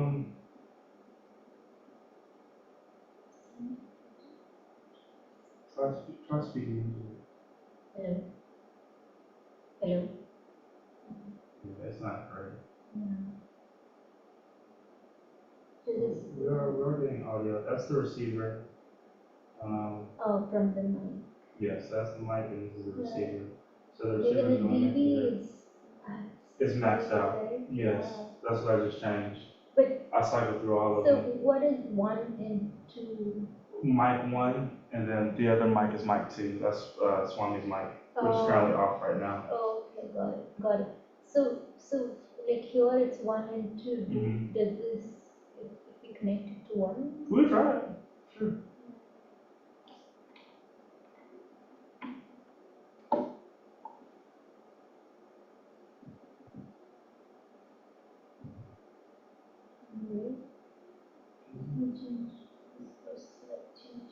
Hello, can you hear me now? Can you hear me now? No, it's not. But you know what? It's kind of detecting now because No, it's still detecting. before it was just showing, but I wasn't doing anything. So Yeah. let me just put it in 2 less. Yeah, I can still do it here. It's perfect. Yeah. Same. Same. Yeah, that's true. Yeah. So I'm not sure, but I don't see anything else to this line besides these 2 knobs. Oh, maybe that was it. Maybe it was. Yes, let's go back to line 1. Oh, we tried.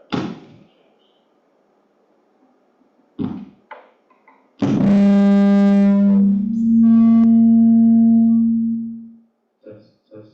Ah. Okay, that worked.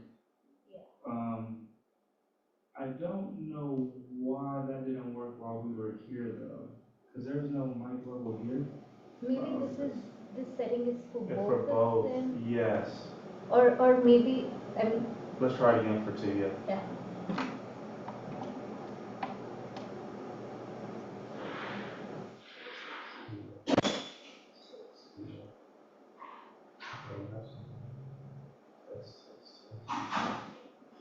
No. Test. That didn't do it. Yeah, I think this one probably maps to this one. Yes. Because this only connects to this. This physical connection is going here. So if both of the mics are being used. Let me turn them both on.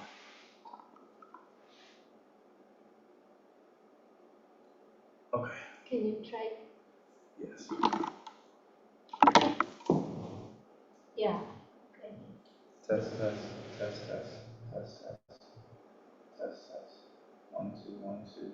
Oh, but we would need to this is receiving The receiver, both. yes, it's receiving both, right? It's Yeah. receiving both. So then ideally, we should be able to hear, this mic as well.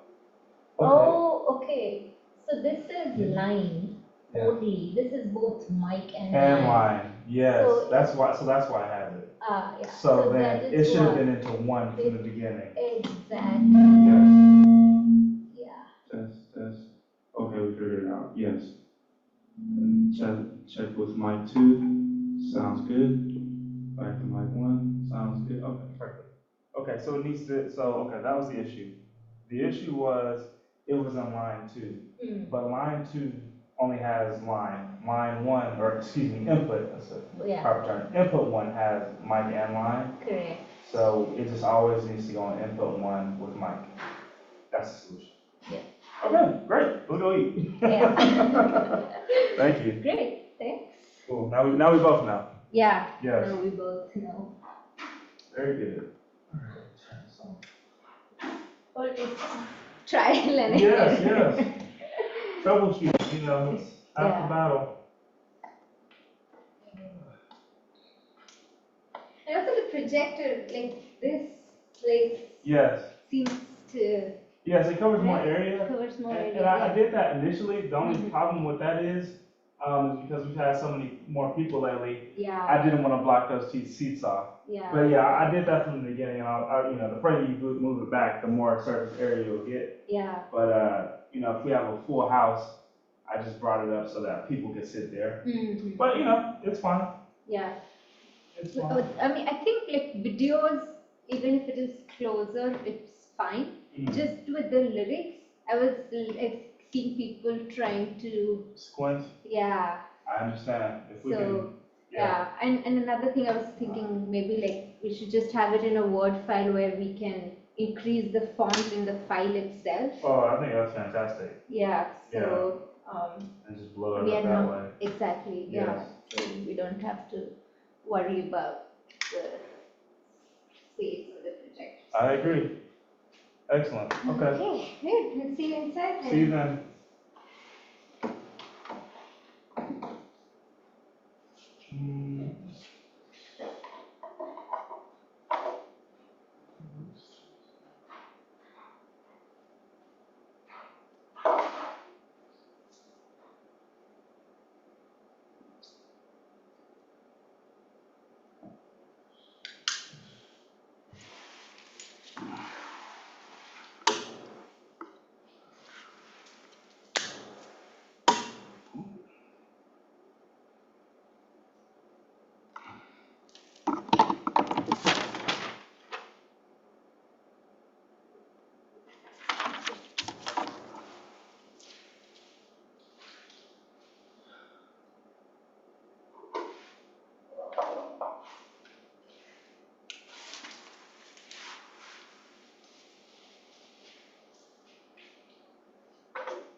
Vedanta Center of Enlightenment.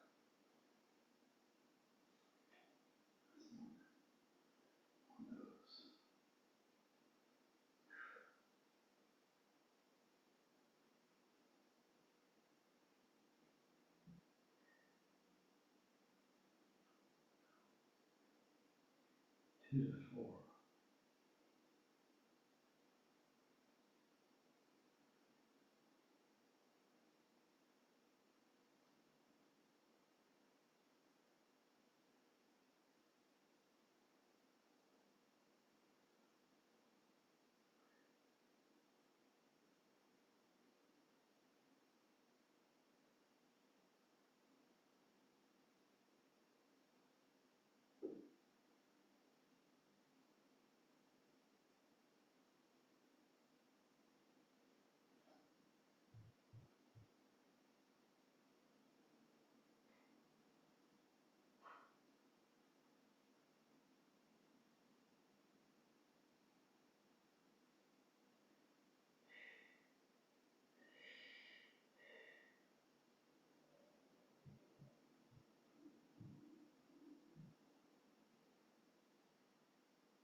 Sure.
after that, I am just doing that now.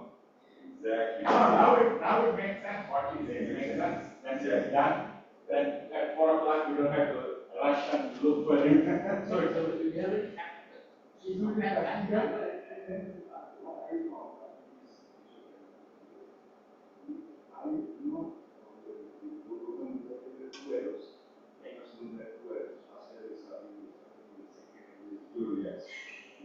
So nowadays ancestors, if we want to show you something, second arrow, attack second arrow.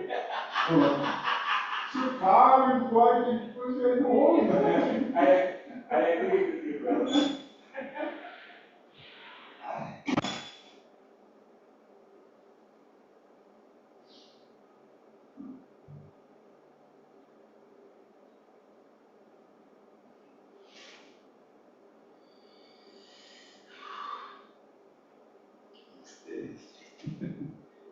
You didn't enjoy a little bit of food, was that? You didn't enjoy? I didn't go in. Didn't go there?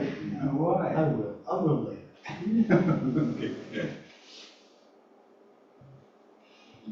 Lot of food was there. Still a lot of food. Lot of food was there. You could have tested other type of food, you could have just tested a little bit. Oh, yeah. Yeah.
You should start that, right?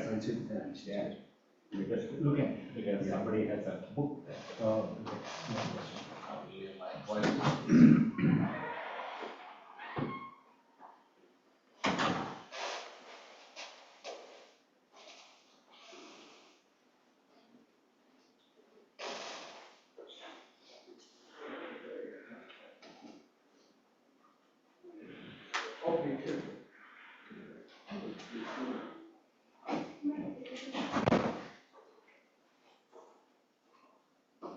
Oh, it's 2:02 right? What?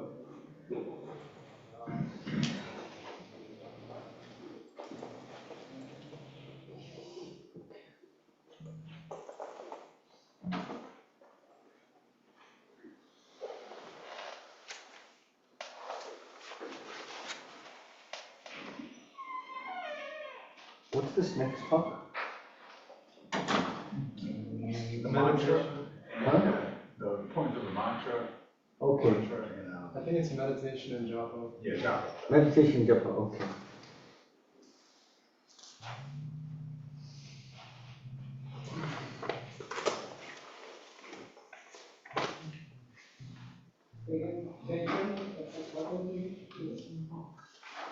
Well, I love the point about the light, it was nice. I love that, see the light behind light behind the relationship, that was nice. You confirm God is all man. You confirm that God's in all man. At least one person. I don't know who you are, After Stone Mountain, you look stoned up there, Like, you were really deep there. I was in it. You were in the zone. I was in the zone. But one thing with some others, I think you inspired me to try to learn the chant. That was really nice. Oh. I felt in the zone. Yeah, I felt inspired by my book. You were still. Yeah, you were still. I was in it, man. I don't know if it was the chanting, the scenery, but I was in it. You were in it, yeah. I think you might be partly Native American, because you were connecting with that. This was like medicine wheelers up there. Yeah. And you were connecting with something. I was connecting with something. Oh, man. When you said the light was in everybody, it reminds me of, the old story, my granddad's axe. Granddad used an axe and it has the handle and the sharp part. Yeah. And, the blade wears out, so you replace the broke blade. And then the handle. I don't know. I never had it. Yeah. And then the handle sort of breaks and then you replace it. Some of your granddad's axe was a different axe because you replaced parts. So is it the essence of the granddad's axe or? So that's sort of how I think about it. It's like. Yeah. Did granddad give me an axe, physical, or did he give me an axe, like the essence of the axe? Yeah, it's really interesting because we were talking about this death and dying class in Harvard. We were talking about like when someone, a loved one passes away. So this Chris Berlin, our professor, was saying that after his father passed away, he would sometimes put on that coat, his father's coat. And when he put on that coat, it felt like he was like being embraced by his father. And so that so one thing is this physical karma, Swami Vivekananda talks about that. That's something though that fades after some time, that physical. But there's something like you're saying, like something. Some states, yeah. I've been like pinned down like the essence of a person, and I just think about what the granddad's axe example is like. If you remove what my dad looked like, his height, would I still feel like it was my dad? If you removed his voice, would it still be him? And I just took away all the parts. And yeah, well, they say that plus, I think Swamiji would say that plus subjective plus objective. Yeah. So that's also your like how you react to it.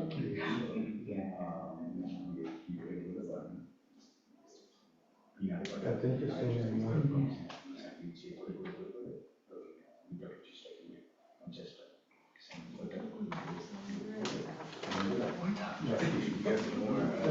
I don't know, Sean is just fully 24/7 Vedanta. You hijacked the whole thing, man. It went like in a philosophical discussion and never went back. We heard about prayer, but not the transformative aspect of it. I won't worry about the objective aspect of prayer. There are a bunch of saints who say that the God does like specifically answer requests. There are plenty of saints who said that. Of what? The objective aspect of praying, like that there is someone who answers it in a way to benefit you.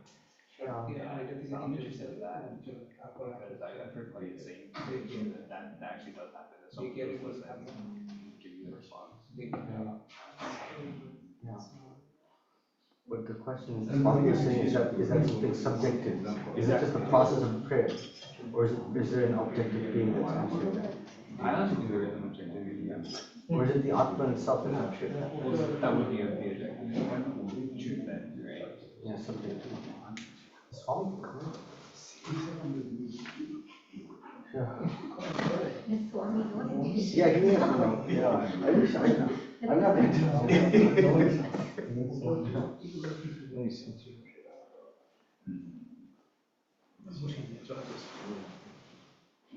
You see anything cool spiritually in Portugal? I did.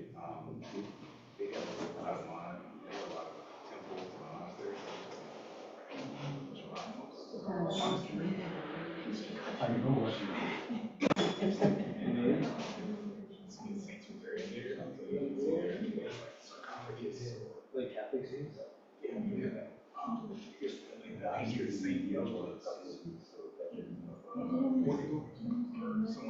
it's something that you'll come back. I gotta show you some pictures.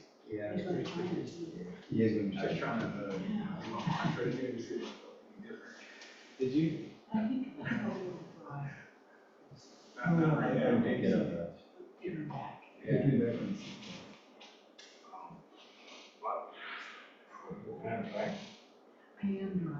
just. I would say highways. Pretty much. Kept up. Yeah. There was nothing about it.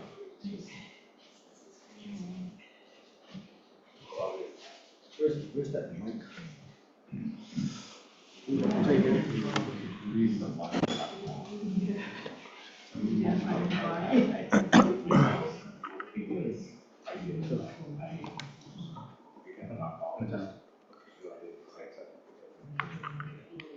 And the speakers behind it this time, so you know. Okay, that's right.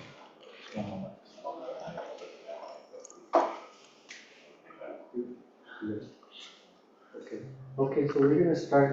So what we're gonna do this next, because I talked with some of the our students today. So I think the better thing for this next part would be that because Swamiji did prepare for parts of the prayer we didn't hear, the different types of prayer. He mentioned a little bit at the end. So he's gonna try to integrate that. So Swamiji, I'll try to request that with mantra prayer, and for the first 45 minutes, we would request that you speak. Okay. And then after that, questions. And the questions again, remember you were Shanza Vedantan, so what Shravana means first, what is Swamiji saying? And from those points, we'll ask questions. So the questions should be kind of related to the topic that he's speaking on. And I think it'll be mantra japa now, and along with transformative power of prayer. Okay. I wanted to just very, very briefly finish up the last session. There were a couple of things that I think are important that we didn't get to. In our tradition, it's the Ramakrishna Holy Mother Vivekananda tradition, very often we will be praying specifically to Sri Ramakrishna or Holy Mother. Some, of course, to Divine Mother or whoever, Krishna, whoever they is their object of worship. But is there any difference between what we would traditionally think with prayer to God or Divine Mother and prayer to what we may understand to be an avatar, the special manifestation of God in human form? Is there any distinction if we pray to Sri Ramakrishna or Holy Mother? Is there any difference between that and if we pray to, say, Ishwara? We pray to some idea, concept of God like that. Now, from one point of view, this is simply putting our own face on it. There's no real difference. When Sri Ramakrishna prays to the Divine Mother, it'll be more or less praying to him in the same way we do that. On the other hand, if we have this faith that Sri Ramakrishna and Holy Mother and Swamiji, the direct disciples, were some type of special beings, Adhikarika Purushas.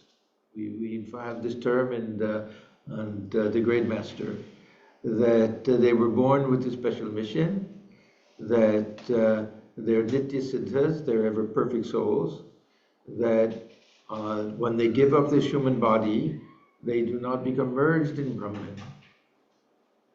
They remain in some type of merged form. The Swami Sharanandi, he says, Parakriti Lena. There's a Brahma Lena, merged in Brahman, that means gone forever.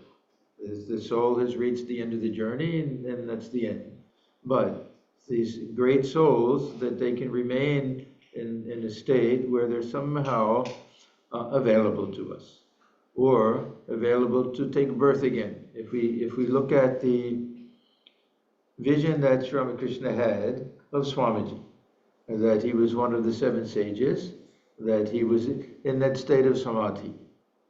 So that means that these great sages, they didn't give up completely name and form and merge in that reality, but they remain in some form so they could be born again. This is a little bit like the Buddhist idea of the bodhisattva, that they've already reached that state of perfection, but they have a desire to even be born again if they can help a single being. Swamiji said that for himself, that may I be born again and again to worship the only God. And then he said, it may be good for me to get rid of this body, to cast it off like a worn out garment, but I won't cease to work until everyone realizes their oneness with Brahman.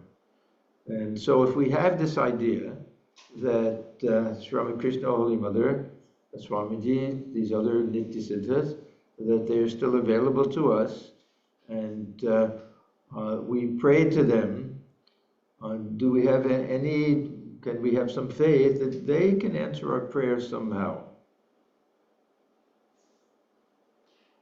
I think yes, this is not an unreasonable position, that if we want to think of it that way, if we really have some desire to feel that our prayer is being heard and answered, this is one way that we can understand it. And it will really depend on the intensity of the prayer and the intensity of our faith. And we read in Gita that it's only those who constantly remember God and think of nothing else and care for nothing else that are taken care of that way. Yoga Kshema Vahamyam. That so this is one other way, if we talk about really wanting to feel that we are praying in some concrete way, and that there is this divine manifestation that has maintained some type of individuality for the sake of guiding us and helping us somehow, more than just inspiring us. That this is also one way to understand prayer. Not everyone has to accept this, of course. These are highly individual things. But this is one way that we can look upon prayers, not simply subjective, but also objective. That there can be some way that we can understand that for those who really, say the direct disciples, they could have full faith that Sri Ramakrishna will come to them, Holy Mother, in full faith that Sri Ramakrishna really revealed himself to her. She felt his hand on her head, and don't remove the bangles. And several of them had that feeling. Is it still available to us? Perhaps, very hard to say, but certainly for the direct disciples, that this was a living reality for them. So, and those for other traditions, say in the Roman Catholic Church, this is the role of the saints. We may say also for Mother Mary and maybe Christ himself also, but that the saints were the ones that in the Catholic Church that people pray to and feel that their prayers are answered. And this is how saints are chosen. You know, there's a whole process that they have to show at least 2 instances that a prayer was answered by praying to that particular person who had not yet been sainted. And you can't pray to anybody else. If you pray to 5 the saints, then there's no way to prove that it was this one. Yeah. So some miraculous thing has to take place. So yeah, these are not beyond the realm of possibility. Let me just leave it at that. Okay. So now I want to talk about meditation and japa, because they're not so separate. And this goes back to a very short talk that I gave. I was on a trip to Australia, and in the Brisbane Center, they were just starting a meditation class. I just happened to be there for the first day, so the Swami asked me to say a few words. So I spoke for about 10 or 15 minutes, and on just the very basics of meditation. One of our devotees was there and said, why not make a series of talks? So I expanded it into a couple of longer talks. And this is highly preliminary. These are things that may sound that they're too elementary, but I find it helpful to always go back and check ourselves, make sure we understand these very basic ideas about meditation. And this is based entirely on the type of meditation that we have in our tradition. This tradition going back to Sri Ramakrishna himself. So this is one thing I want to emphasize, that there are many different types of meditation. This is nothing exclusive about what we do, but since this is a Vedanta center, and I think most of you are attracted to this tradition, and many of you I know are initiated. So this will be specifically, if you're not, then look at this as something just as a nice introduction to a possible initiation and meditation according to the way it's done, based on the whole concept of guru and mantra and ishta. So we'll get to these different ideas here. So I wanted to go through this by taking several different categories and showing how these will apply to this practice of meditation and japa, repeating the mantra, and the mantra including what we call Ishta Devata. This is the chosen ideal or chosen deity, the particular aspect or name or form of God that becomes the object of our worship and of our meditation. So we're going to start with a short list. The first is nama. Nama, like the English word name. Nama means name. Rupa means form. Then desha. Desha means place. And this will have a variety of different meanings. Kala. Kala means time. And then lila. Lila means divine sport or divine play.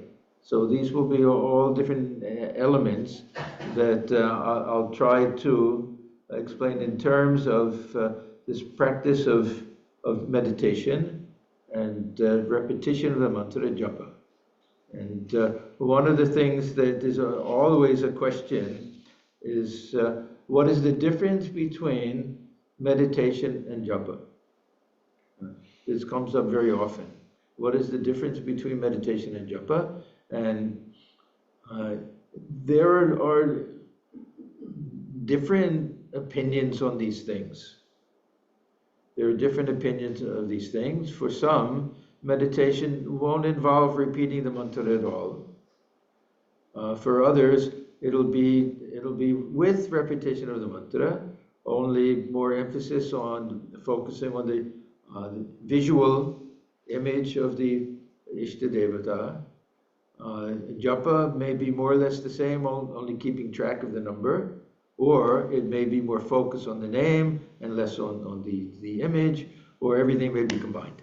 So Holy Mother emphasizes the idea that when we do our japa, that we should also concentrate on the image or meaning. So we have this tad japa, tadartha bhavana. We have this phrase that japa means that we also allow the mind to dwell on the meaning of the mantra.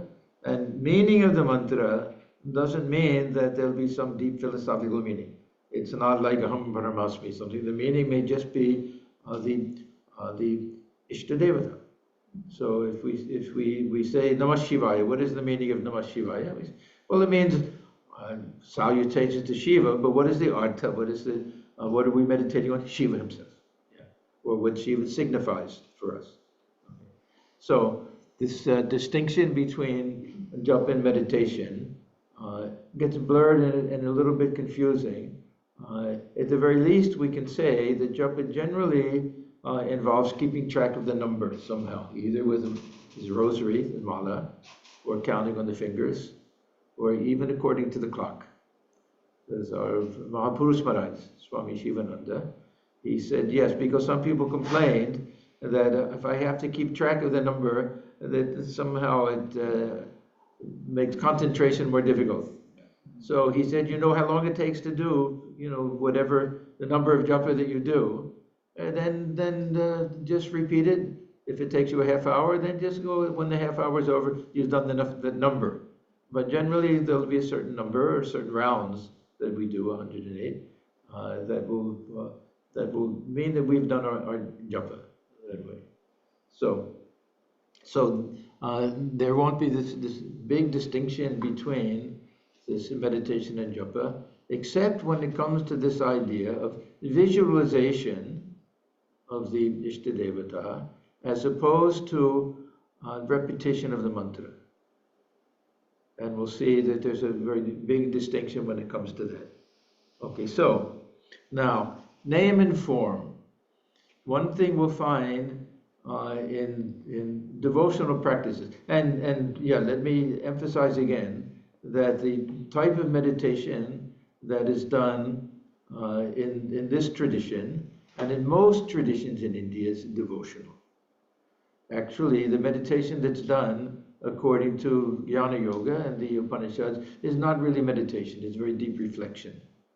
Or there may be very symbolic types of meditation, but it's mostly this Shravana Manana Nididhyasana, that we hear the truth. So meditation on Soham, or Tattvamasi, that'll be more of a deep reflection. What is the real meaning of Tat? What is the real meaning of Tvam? But almost all other meditations, even if they're highly non-dualistic and everything, there'll be some aspect of God manifest with name and form, something like that. Name and form as an aid for us.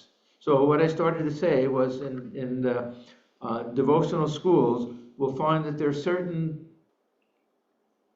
elements of devotion that are the exact opposite of the things we find in the path of knowledge. The very things that we're told are obstacles in the path of knowledge will be the greatest aids to us in meditation. So, Nama Rupa, this is the essence for the Upanishads. This is Maya. That is name and form, which doesn't allow us to see the essential reality of things. So, Nama Rupa Vihaya. We have to cast off name and form in order to see that ultimate reality.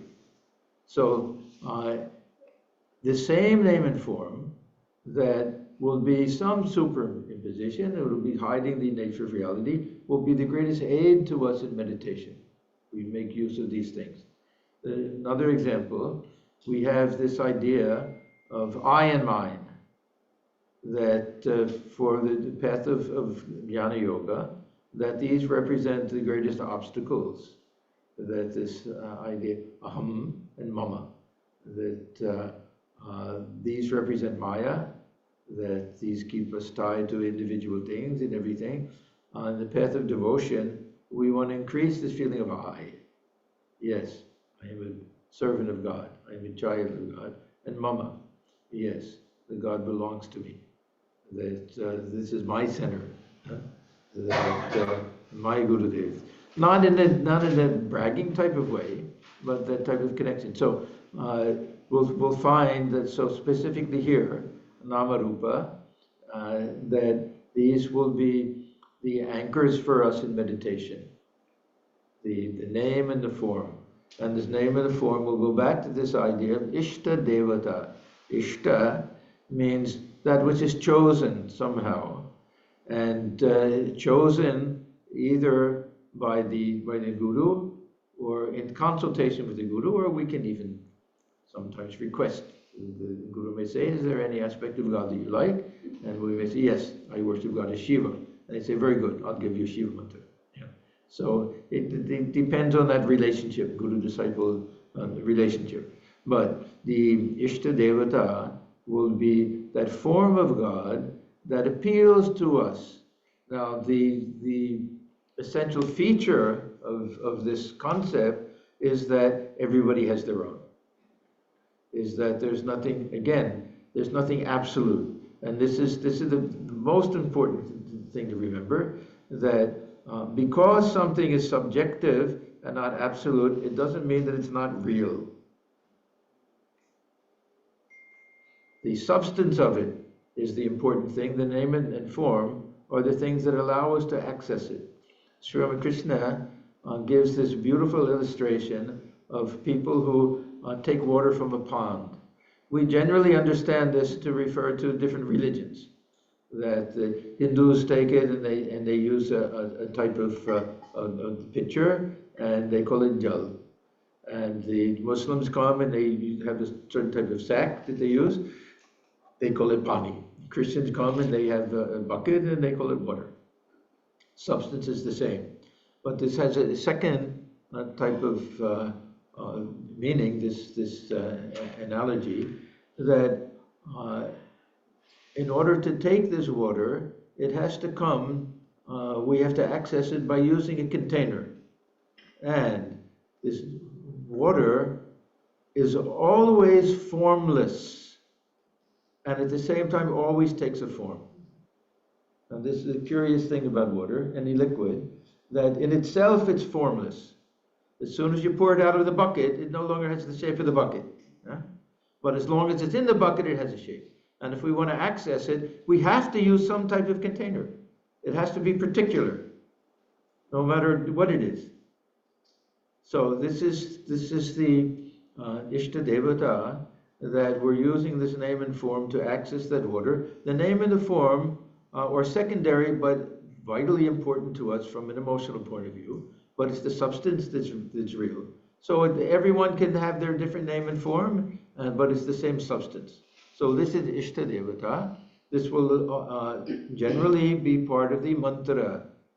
So the mantra may have a Om in the beginning. There may be Bija mantra. Bija means a seed. This Bija mantra is like Om. It's really a sound. It's not a word that signifies a particular thing. Om will be this universal sound that will go with everything. The Bija, that will be particular depending upon the nature of the deity that one worships. This is part of the tantric tradition. That mostly the feminine deities, there will be different sound words. As I say, not in like all the different types of things. So this may be part of the mantra. And then there's name and the Ishta Devata, and then there may be other things. Namo, Namath, different things added to it. But this will generally be part of the mantra. It will include the name of the Ishta Devata. And when we practice meditation, that if we repeat the mantra at the time of meditation, which is generally we're told, but as I say, the different opinions about these things, then we try to focus the mind on both repetition of the mantra and also visualization of the image of the Ishta Devata. So we're utilizing two different faculties, one hearing and one seeing, both internal. Now, the distinction between this repetition of the mantra and visualization of the Ishta Devata is a very big distinction, because our senses work in different ways. So if we think about this, that hearing is something that takes place in time, one after another, after another, after another, after another. If we listen to a song, there'll be one word, then another word, another tune, up and down, up and down. If we see something, it's there all at once. It's there all at once. Now, if we consider the difference between repeating something out loud and repeating something silently, there's practically no difference. Practically no difference. In fact, there's an in-between way of silently but moving the lips. But we can do it with the same cadence, we can do it with the same speed, we can do it with the same accent, we can do it singing, speaking, anything. We can almost duplicate silently what we could say out loud. So this is why japa, nobody can claim that we can't do it. Everybody can do it. Everybody can silently repeat something to themselves, right? Can anybody claim, no, it's too hard? Now, if we say, close your eyes and try to visualize a picture, then can we do it? Huh? It's not the same. It's not a replica of, of we close our eyes. For a second it may last like that, but then we're not really seeing things internally. At best, we're remembering what it was like when we saw something with eyes open. And the problem is that everything that we do internally has to be in time. So what we have to do almost is recreate that same image moment after moment after moment after moment, which is virtually impossible. So sometimes we're told that, okay, then try to focus on the feet first, and then maybe on the hands and different parts of the body. Swami Atmajnanananda gives this advice. Then on the face, and then try to see the whole thing. There was an incident that took place on that Kalpataru Day in Kashipur, January 1st of 1886, the last year of Sri Ramakrishna's life, and where he touched everyone and they had some experience. So if you remember the experience that Ramlal had, that Ramlal said afterwards, Ramlal was a nephew of Sri Ramakrishna, that he said, previously, when I tried to see the image of the Ishtadevata, I could see maybe a little of the feet now, or the hands, or something like that, or the face, then maybe the whole thing a little bit, but all very hazy. But the touch of Sri Ramakrishna, I saw everything, and it was alive, and bright, and living, and like that.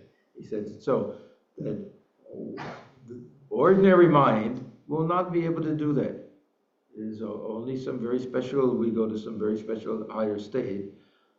So this is why this visualization process is so difficult for most people. I know so many people, and I'm one of them, who will complain that I've been trying for the past almost 50 years to be able to close my eyes and visualize, even if anything, just try to visualize the face of someone that you know. That it's not the same as seeing it, whereas repeating the mantras, that's different. That we can easily do. So this is always a challenge, and this is why it's frustrating. This is part of the frustration of meditation, that we keep trying to do something which, to me, is almost impossible. Yeah, I liken it sometimes to trying to do a drawing on a waterfall. This is the nature of the senses of sight and the nature of the mind and everything. So this is always a challenge unless the mind goes to some deeper level. So we have to accept this. The only reason I'm emphasizing this is that we shouldn't give up, and we shouldn't feel that this is a waste of time, but recognize that we're trying to do something extremely difficult. I want to find this. There's a quote that I have from Swami Madhavanandaji. He was the 9th president of the Ramakrishna order. He says, through the repeated practice of japa and meditation, one's divine nature awakens. Japa is very easy. Now, I'm going to assume that he's making this distinction. The japa, we're focusing on the sound, this internal sound. Japa is very easy. Not everyone can really meditate. Now I'm going to assume by that meditation he's talking more about the visualization. Everyone indeed can do japa, but it must come from the heart. Okay, so mechanically, and many people ask this question, that meditation becomes mechanical sometimes. We can train the mind to repeat the mantra so that it becomes automatic. And sometimes we can sit for meditation and it'll be going on when the mind is wandering. Yeah. So do we get any benefit from that? Yes, but not full benefit. We'll get much more benefit if we do it with concentration and with love and with devotion. And again, this idea of tad artha bhavana, that we want to let the mind dwell on the real meaning of the mantra, that now we have to ask ourselves, what do we mean by the Ishtadevata? So let's say, for example, that our Ishtadevata is Sri Ramakrishna. Okay. Now, what does it mean to meditate on Sri Ramakrishna? we have a dhyana mantra. This is a mantra that we use. It's not a mantra for repeating. This is for chanting. Mantra that we use for Sri Ramakrishna is called this dhyana mantra, this meditation mantra. It starts out, Hridaya Kamanamantye Radhitam Nirvikalpam. The dwelling, radiant within the heart, as this nirvikalpa, as this the infinite absolute Brahman. Nidhiha, actionless. So everything will be about Brahman. So we're meditating on that divine presence within, which with adding name and form will be Sri Ramakrishna. So we start out with that idea. Then we get this idea that also the embodiment of the three gunas and manifest everywhere. Then the third stanza, we get this idea, who took human birth in order to vitaritum avatirnam jnana bhakti prasad. You took this human birth in order to spread throughout this world knowledge and devotion and peace. And peace. So we have all of these things in a package, that we meditate on the Ishta Devata as not just the human manifestation, not just that being who lived for 50 years, but also who is one with that Ishvara, the Lord, and also that infinite absolute Brahman, who is our very own self. It's a package, all of these things, and the mind can go from one to the other also. That sometimes we prefer this jnani type of meditation. That yes, I feel within the heart that divine presence as my own higher self. Other times we'll take great joy in thinking of that Leela, we'll get to that divine play. So this is that Ishta Devata, which is a combination of name and form. So repeating the name brings to mind the reality behind the name. Now this name is Nama. This is something that's considered to be very, very significant in the whole Vedantic tradition and in the Puranic tradition, that the name of God is sometimes said to be greater than God himself. Yeah, there's a story that Sri Krishna wanted to make a gift of gold that was equivalent to his own weight. This was done in those days, that a great king would do something like that. They'll do huge pans, the type of scale with two huge pans. They'll sit on one side, and they'll keep putting gold on the other side, or whatever it is, until that balances out. And that'll be the amount that they give. So somehow that Sri Krishna wanted to do this, and they keep putting things on the other side. No matter how much they put, it was never enough so to equal the weight of Krishna. So Rukmini was there, and she said, take everything off. And she took a tulsi leaf, and she wrote the name Krishna on it, and she put it on the scale, and it was heavier than Krishna. so anyhow, this is meant to show the tremendous power of the name. Many people say, we're told to love God. How do we love God? We don't know anything about God. And then they'll say, but you know the name. So we have the name of God that can awaken something within us. I think sometimes of these arranged marriages, say in the old days in some village. This a young girl is told that a marriage has been arranged for her from a boy who's in a different village, and she's never seen him, doesn't know anything about him at all. So one day she says, oh, what is his name? And they say, oh, his name is Ramu. She says, oh, Ramu. And she's repeating that name, and somehow she's picturing something comes to her mind, and some attachment starts to come. There was a very nice Broadway play called The West Side Story. Anybody remember that? Have you seen that? Yeah. And there are two competing gangs. One is the Puerto Ricans, and the others, they're kind of European immigrants who came. So they each have gangs, and they don't mix at all. They hate each other. And somehow, one of the gang members from the European side, he sees one of the Puerto Rican girls there. Instantly, they fall in love. Love at first sight. and they spend a night together dancing and everything, and then they separate, and he doesn't know her name. So finally he asks somebody, what is her name? And they say, Maria. Now, Maria, of course, the name of Mother Mary. So there's a little bit of this religious thing behind the whole thing. And then this is a beautiful song that the most beautiful sound I've ever heard. Maria, Maria, Maria. I'll never stop saying Maria. Then it says, very nice line. Say it loud and there's music playing. Say it soft and it's almost like praying. Maria, Maria. I'll never stop saying Maria. So this constant japa, constantly repeating this name, can awaken something within the heart. So this name is considered something extremely important in all of the devotional traditions. That because we don't, what do we know about this ultimate reality that we're trying to realize?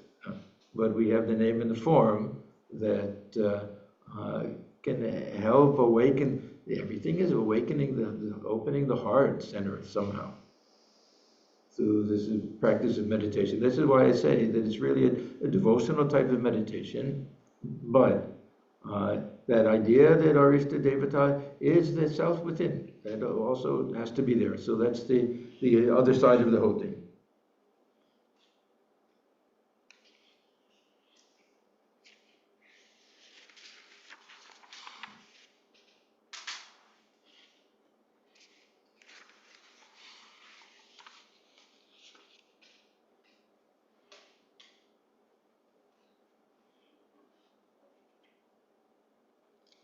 Okay, so this is, we can come back to this if there are any questions and things, but let me go next to Desha. Okay, now Desha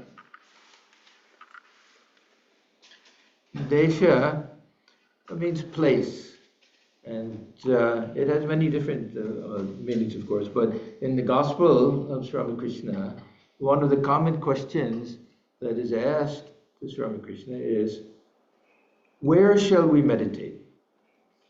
Where shall we meditate? Now, question that doesn't mean, should I go to the temple? Should I go to my room?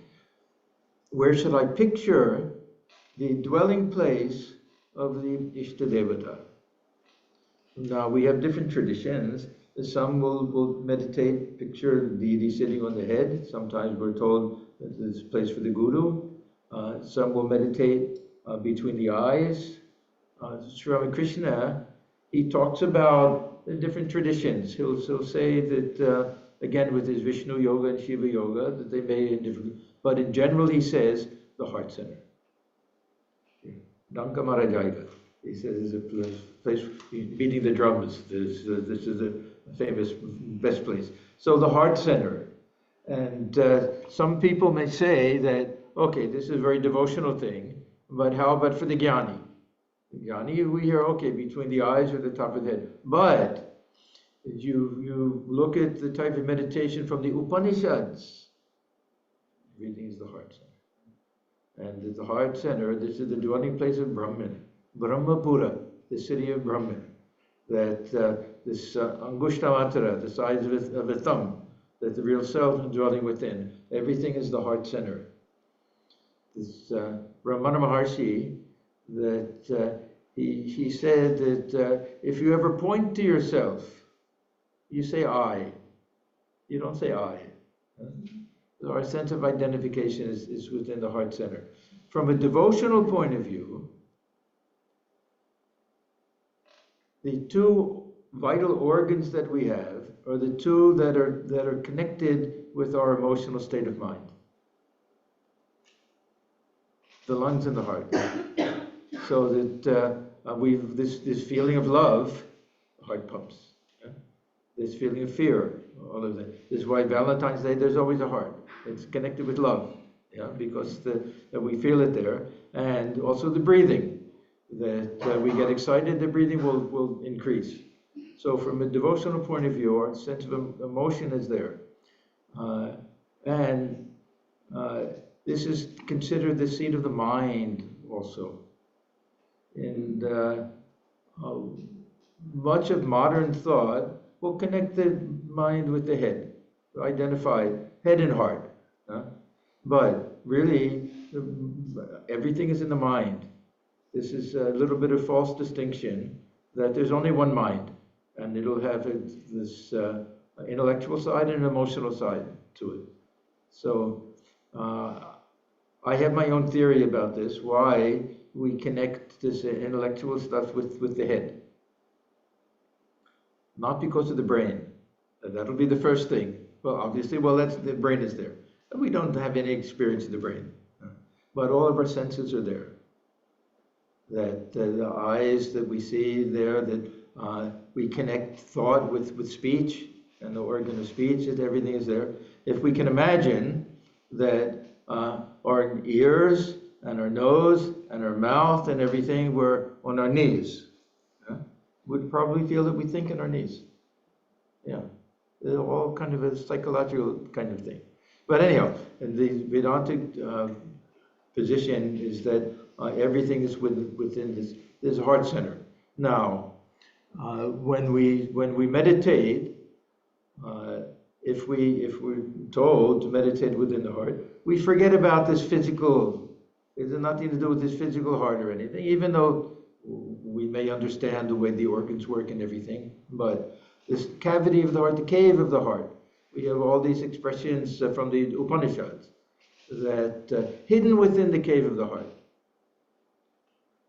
that somehow it's dwelling there, but we don't have access to it. There's a very beautiful Sufi poem, this Jalaluddin Rumi. I gave a talk on this poem once. It's a very beautiful poem where he says within the heart there's a horseman, and the horseman cannot be seen because of the dust, and it's the horseman himself who raises the dust. So because of this Maya, God is dwelling within. Because of this Maya that conjured up by Brahman itself, we fail to see the self dwelling within. But anyhow, so this we're told, and Sri Ramakrishna says that if we sit for meditation, somehow we have some feeling of the divine presence within the heart. So in the beginning, it's a tactile thing. So now we've used three senses. We've converted that sense of hearing with the ears to internal hearing, vision to internal, and also somehow internally feeling, because we can feel any part of the body at any time. It's all a question of where the mind is, right? So now, and then people who sometimes this yoga teachers that they'll tell you, now feel the bottom of your feet, now feel the end of your fingers, because most of the time we don't feel these things because the mind is someplace else. We're all here now. Our feet are touching the ground. You can all feel your feet touching the ground. Before I said that, you didn't feel it because the mind wasn't there. So we can also place the mind, and I think this is probably why there's all this emphasis in mindfulness on watching the breath, because it keeps the mind centered on the heart center where the breath is. But in any event, we can try to feel the divine presence of the Ishta Devata. Sometimes we're told seated on a lotus. There may be different types of instructions that we have. And now another big confusion comes. This confusion is we're told to feel that we're face to face. And now how do we do it? And what direction is so Sri Ramakrishna is sitting within the heart. How do we imagine that? So first of all, it has to be facing outward. We have all those pictures of Hanuman ripping open his chest, and we see Rama and Sita and Lakshmana facing outward. So it's facing outward. Then how do we see it? So and this is all. I don't want to say imagination, but this is the imaginative faculty of the mind that we're utilizing. So we have to imagine ourselves also as present there. So I like to think of it, and this is just me personally, I like to think that Sri Ramakrishna is sitting on his bed in his room in Dakshineshwar, and I've entered there, and I can sit facing him. Because we're told to be face to. How else can we look at the features if we're not face to face? So somehow we have to feel that we're sitting face to face, and in order to do this, we have to also disidentify with this physical body. Otherwise, what am I doing? I have to bend over and look inside my chest? Yeah. So this meditation should all take place within this realm of spirit. Yeah. There's an expression that says, Devo bhutva devam yajet. If you want to worship God, you have to become God. Deva bhutva, after becoming divine, then you're fit to worship God, to worship the divine. So we ourselves, if we want to picture Sri Ramakrishna as luminous, as pure spirit, and we want to be there face to face, we also have to become like that. So all of this means that now, after all that work of feeling everything in the heart center, we completely forget the body. And now, however we understand it, that we can feel that we're face to face, and that way there's some context to this, and we feel that it's taking place within the very heart of our being, within the very essence of our being. Now, one point I really want to emphasize is that all of this makes this meditation feel real, that the challenge will be for us to not think of meditation as a mental exercise. If we think that meditation is just, okay, let me try to repeat something, let me try to imagine something, then the value will be much less. If we feel that I'm entering into that divine realm where this is real, and that I'm able to experience myself not as part of this body, but as I really am. Swamiji makes a great statement in one place. He says, meditation is the only time that we can really be who we really are. So we can feel that we're really communing in that state of communion with that divine presence in the form of our Ishta Devata. So this is that idea of place. Now, the other idea of place is also important. That where do we meditate? And this is more a psychological question. That what will give us the sense of the sacred. So we're told that it's very, very helpful if we have a shrine, if we have a place that is set off from everything else that we use only or as far as possible for our spiritual practice, our worship and everything. If we light some incense, if we do a little puja, have a sacred space for that. Sri Ramakrishna, he says sometimes this kone bone moni, to meditate, if corner of the room, that means a place that no one else will see, that something sacred about it, there's no mundane things take place at all. Boni in the forest, some place with calm, beautiful nature and everything. And then he says, Moni, within the mind. Everything is within the mind ultimately. But that means that other people, out of the gaze of other people. Yeah, so Thakur said, the less people know about our spiritual practice, the better. Yeah. If anybody goes around saying, oh, how long they meditate and what wonderful things they have, it's not a helpful thing. We should be very careful about that. So this idea of place is also very important. Now, this idea of time, we'll see this also has two different meanings, but how long should we meditate? And what time should we reserve for meditation? We're told that there are these transition times, these sandhi times, where we go from night to day and day to night, or even noontime when the sun is directly above. Some people will even say midnight. Yeah. That these are special times. There's also this Brahma Muhurta, that the special period before sunrise. But in general, if we can meditate during these hours, there's something, this transition of nature that I always think there's something very special. We sit for meditation early morning when it's dark out. We open our eyes when it's light out. That so symbolically, this transition in nature, some transition is taking place within. And also, again, in the evening. That these are very helpful types of things to have this feeling that we're in tune with nature a little bit. And then this question of how long should we meditate? We have two theories. One is it's not the length of time, but the seriousness and the intensity of the meditation. And the other theory is that we have to give it enough time. So both are important. There's no question both are important, but I stick to the second one because how serious we are, how intense our meditation will be, is not always under our control. It's very rare, in fact, that just at will, at any time we want, we can sit down and have some very deep type of meditation.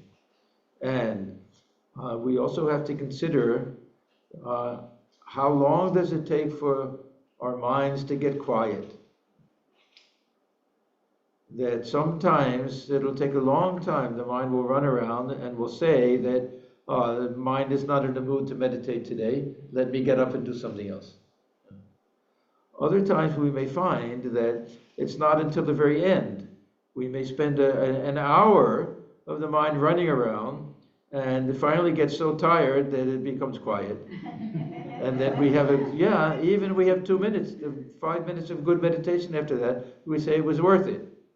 Now, if we get up, as soon as the mind gets restless, we may miss the last period. So this is always a question, how much do we force ourselves? Do we say, okay, I'll sit for an hour in the morning. I'll sit for a half hour in the morning. Do we force ourselves if the mind is really not behaving? Sometimes it's better to get up. We have to understand that. If we're really upset, if we're angry with somebody, then it just magnifies everything. It's not helpful. But we should keep that time slot. So if we say that I have an hour in the morning for my spiritual practice, and then meditation not working, then do some japa. And the mind is still wandering around, open the eyes. See, this idea, I'll go back to this visualization for a minute, that sometimes we're told, okay, open the eyes and look at the picture, then close the eyes again. It may help. Then sometimes we're even told, or Swami Swamiji used to say this to a few people, then meditate with your eyes open. If it's impossible for you to visualize, and then look at the picture. It's not exactly meditation, but better than, just the mind completely wandering all of the time.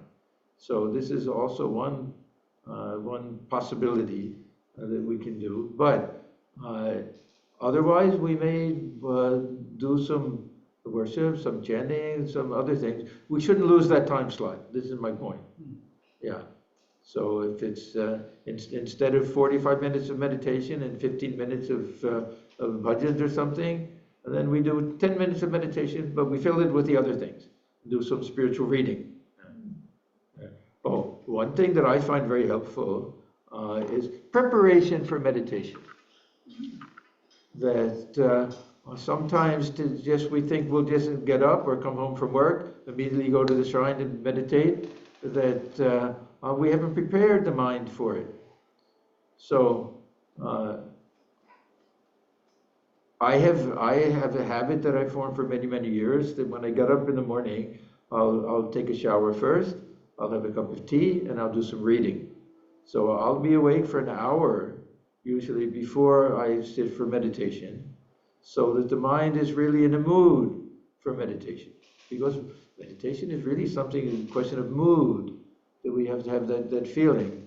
So read something from the Gospel of Swami Krishna, the Holy Mother, or some inspiring type of thing. And that'll come into our meditation and create a mood for it. So it's very helpful to prepare ourselves for meditation.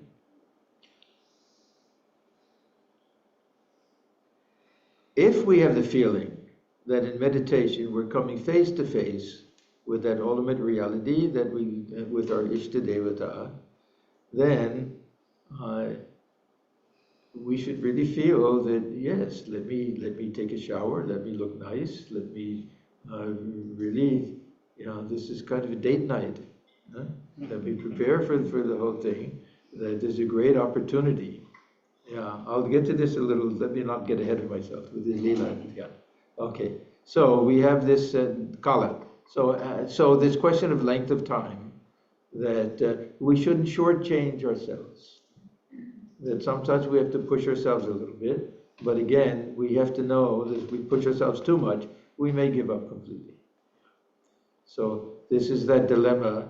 They talk about tightening the string of the veena. A little too tight, it'll snap. Too loose, it won't play. So we have to know exactly how much. And we can increase things little by little by little. This little slow increasing, we don't realize how many things can be done. I had a very nice experience when I first joined our monastery in Chabuco. We had an old monk there named Asim. And Asim did all the plumbing. I was his assistant. I would help him with all the plumbing things. Yeah. So we had a steel pipe, and there's something called a pipe cutter. It's a very interesting thing. It's a clamp, and it has two sharp edges to it, little disc. It's a very simple thing. So you attach this to the pipe, and you tighten it. If you tighten it too much, you can't turn it. If you tighten it too loose, you'll turn it, but it won't make any groove in it. So it's got to be just the right amount. You turn it once, you tighten it. Turn it again, tighten it. Turn it again, tighten it. I don't think what's going to happen. But after 5 or 6 times, the whole thing is cut. Yeah. So this is in our spiritual life. Slowly intensify, even increase the length of meditation if possible. Now, not everyone has the luxury of being able to sit for meditation twice a day or 3 times a day. I know for family people that they have their duties and responsibilities, especially nighttime, that this is the time when many people are cooking dinner and eating dinner and coming home from work and everything. But the morning time, nobody has any excuse. That we simply wake up before everybody else is up. That's all.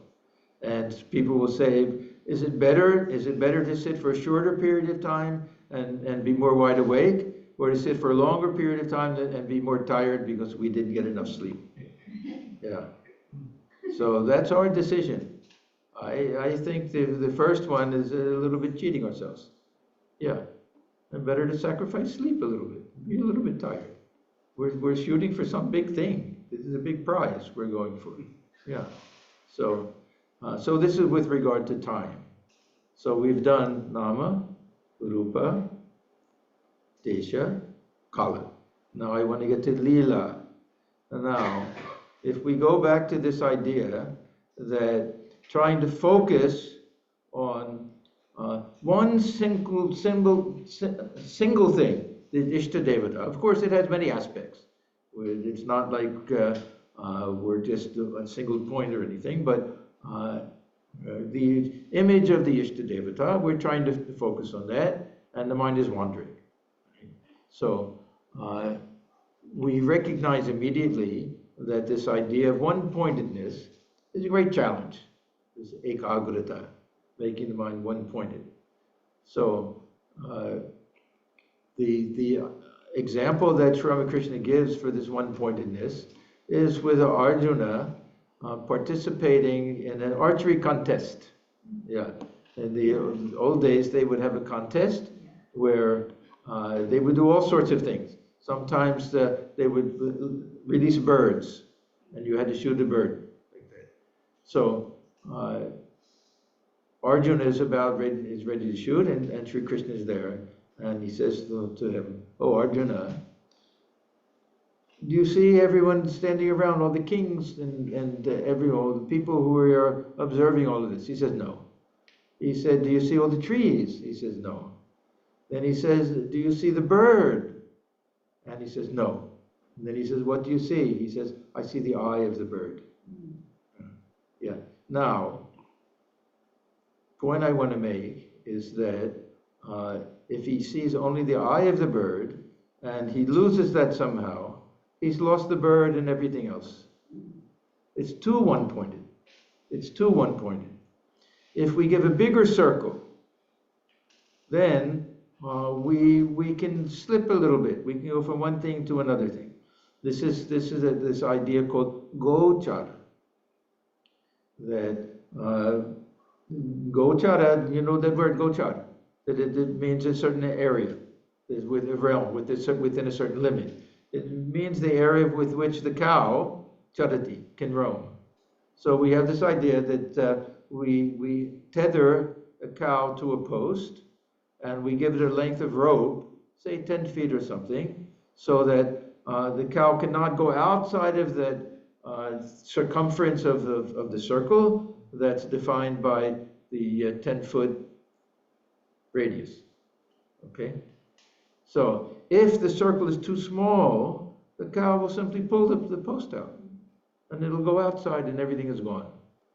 So it has to be just the right length. If it's the perfect area, then the cow will be able to roam around and have just enough grass to graze on, and it'll be perfectly content.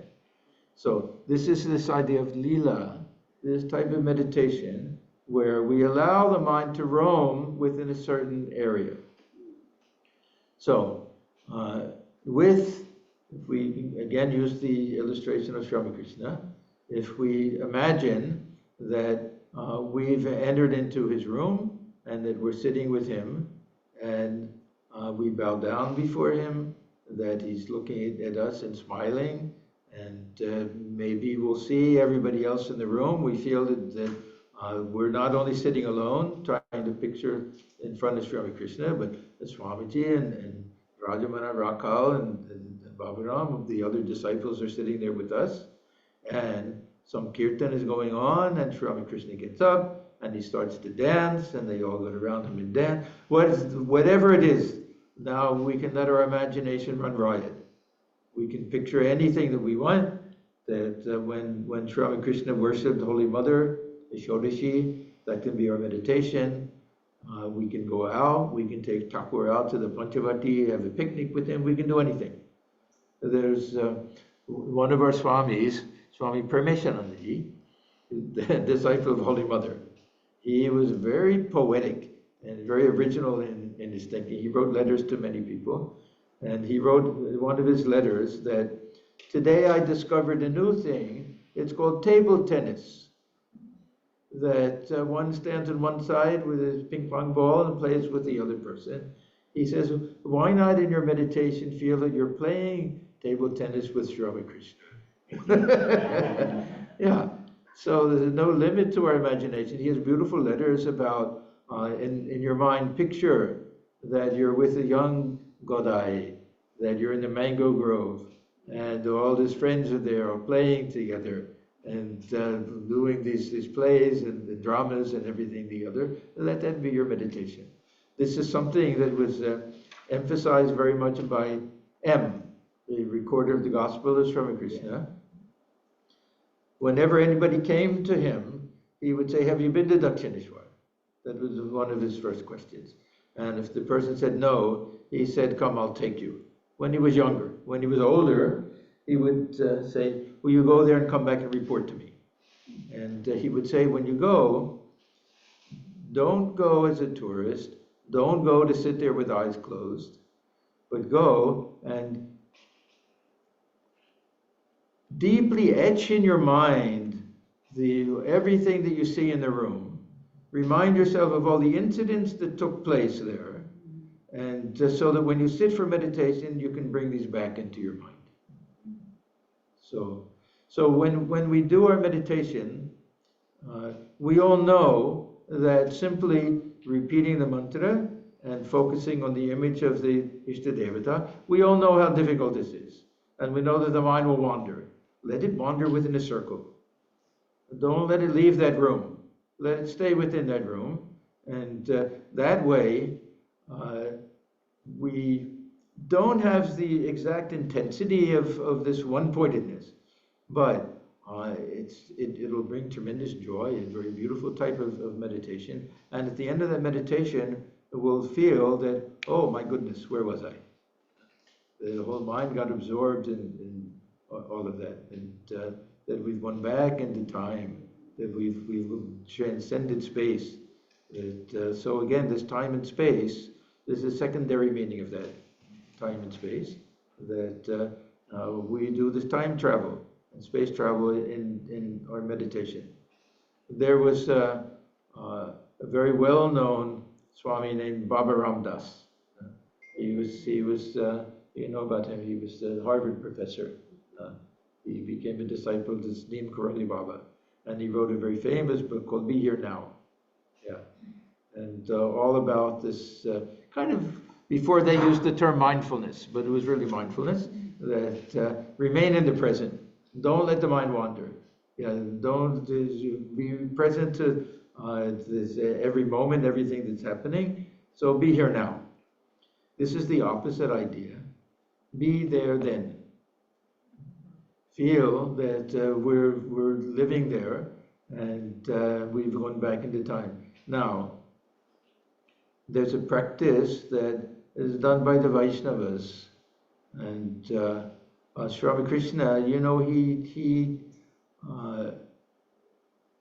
appreciated very much some of these practices of the Vaishnavas, even though he criticized them sometimes for being too one-sided. But he used to say, look at this great attraction that Radha had for Krishna, try to accept that. So there are many things that he liked about this type of tradition. So they have this idea that there's this Nitya Vrindavan, that this play of baby Krishna and Mother Yashoda and everything, that is going on now. So we can also have this Nitya Dakshineshwar. We can have this feeling, yeah, that all we have to do is close our eyes, and we can also go, and that Sri Ramakrishna is waiting for us. That we can go and enter there and feel that living presence. This way, the meditation becomes something very sweet. And this way also, when we stop our meditation, then, just like the direct disciples, they all said the moment we left his room, all we could think about was when will we go again to see him.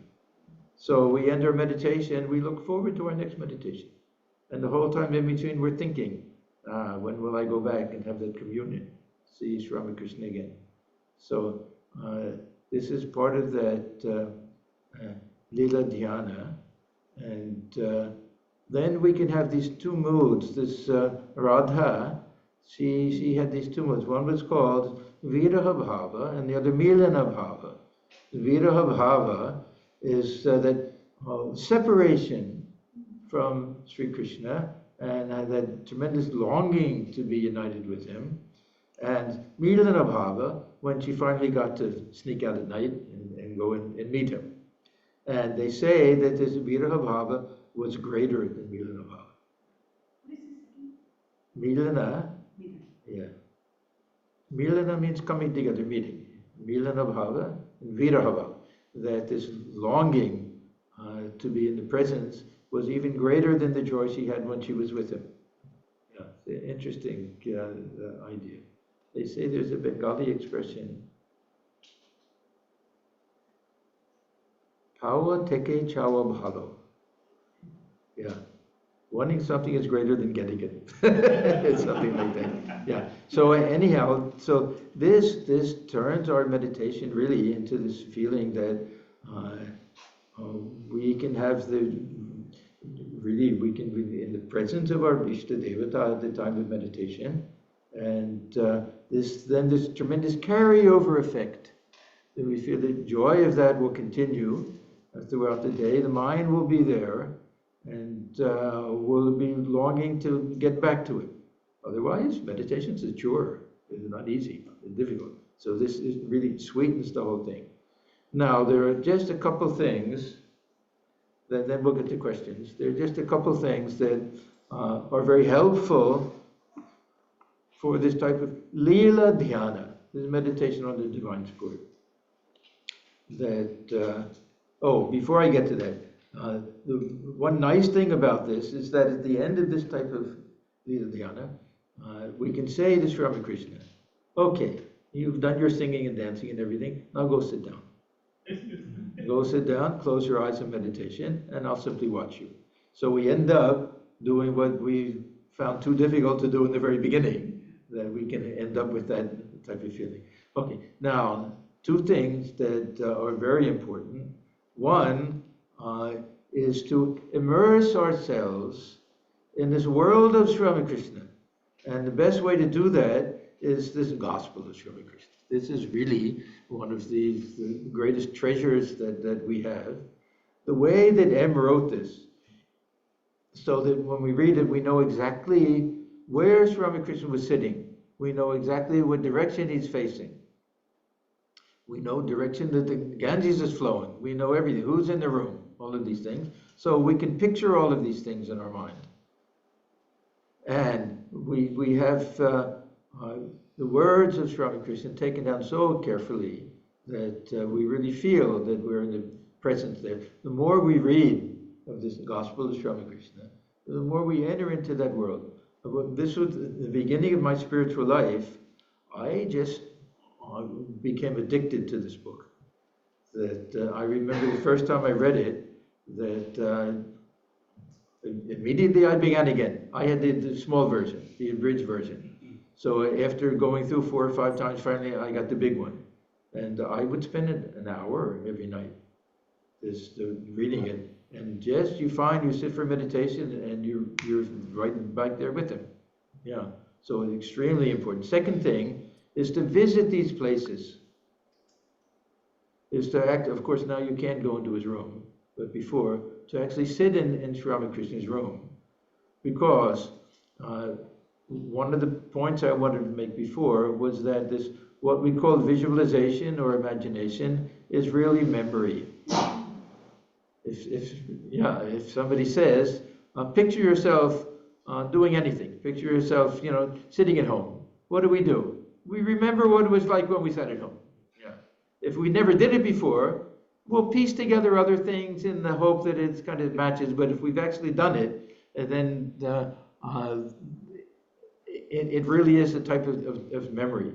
So to go on pilgrimage, to visit all of these places, and to be immersed in the gospel of Sri Ramakrishna, and the great master is also, this Leela Prasanga is also a wonderful book. So all of this, it helps us really enter into a new realm and a new world when we sit for meditation. It's not just a mental exercise.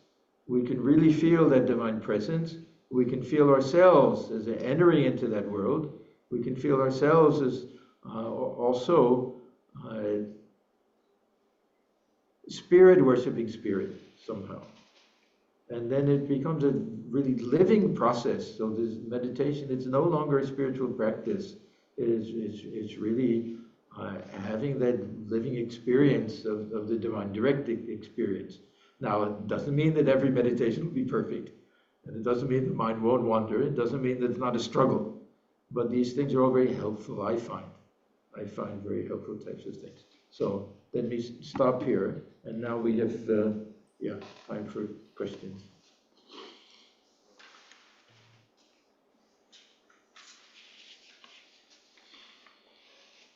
What did you offer? This is a question on how exactly do you use the heart when you're trying to imagine something? Oh, hold on, I'm gonna get some water for that pepper. Yeah, I think I struggle with that a bit. We're trying to imagine something internal, there's not water external. in there. To feel, see, this is that combination of bhakti and jnana, that this play is taking place within ourselves. Yeah. That we are the ocean. I think I'm getting a cold. That we're not simply, this is why I emphasize, we're not simply remembering something that took place 150 years ago. That this is some divine play that's taking place now, and that there's a reality to all of this. And when we say within the heart center, it means really within the mind. It really means that it's all internal, within the depths of our heart. And then the emotional side comes in also. It is not just that I'm sitting here thinking of something that happened long ago in a different place. That this eternal play is taking place within the heart at the time of meditation. Because it's all within this consciousness. Yeah, it's not on this physical realm at all.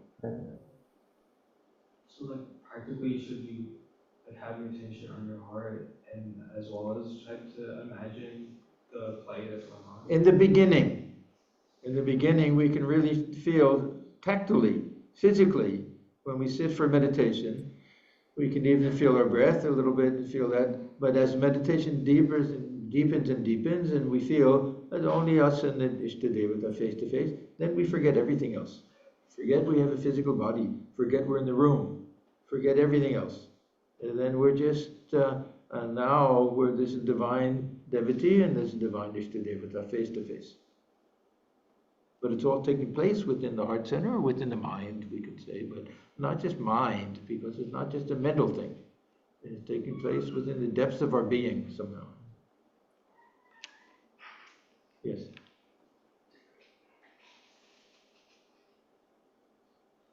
Sometimes, like the meditation, there's two questions. One is, sometimes the visualization can be a little bit difficult, so... Always difficult. Yeah, like you said. Yeah. So what if like sometimes if we are not, if our mind is not focused, we just kind of repeat the mantra and revel in the vibration of that and not like give our minds too much of trouble? Is that a good way to do it?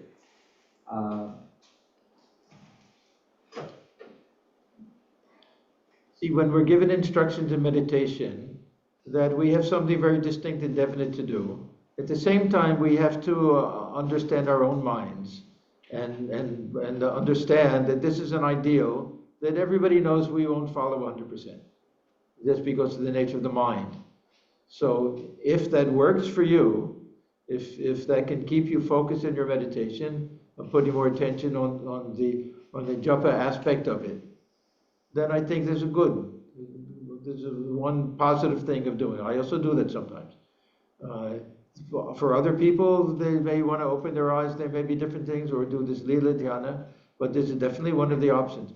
There will be many people who will do a meditative type of thing. That when their mind wanders, what will it wander to? It'll wander to this idea, am I the one repeating the mantra? Am I the one listening?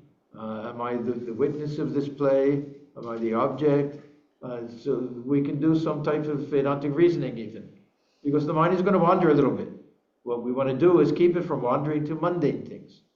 Yeah, keep it within this big circle. So I don't see any harm that if we have any trouble, but we shouldn't be too easy. I asked this question once, one of these senior swamis, that is it okay just to feel the presence? He said, don't make it too easy on yourself.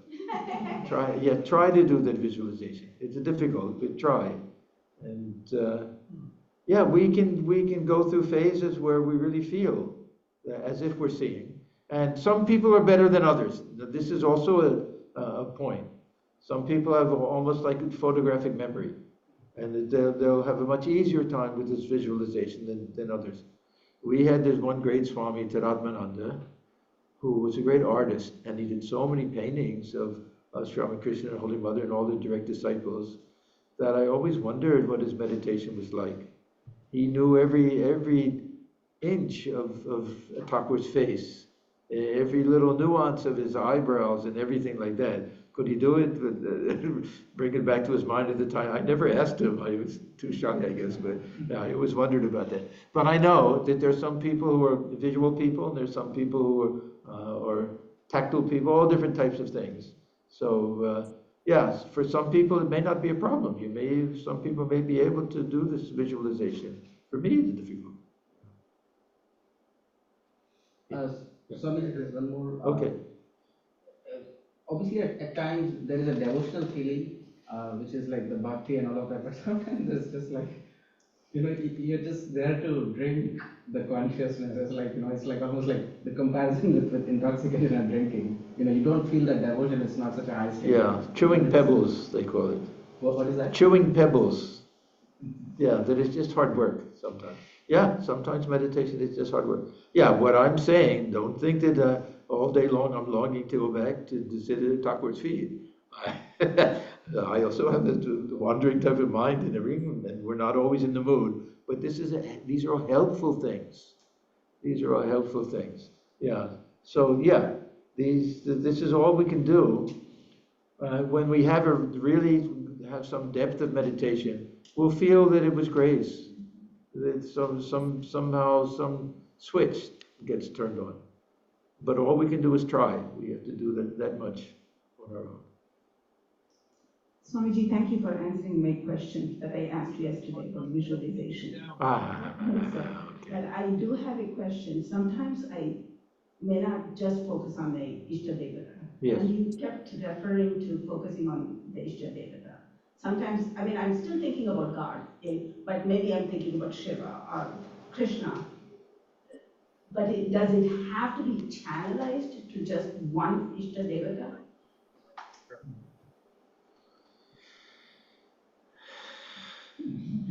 Some of these questions are better for the guru to answer, and depends how liberal they are. We generally try to keep the focus on the Ishtadevata, but again, these are individualistic types of questions, and depending on the nature of the guru may say, yes, only feel that this is your Ishtadevata in another form.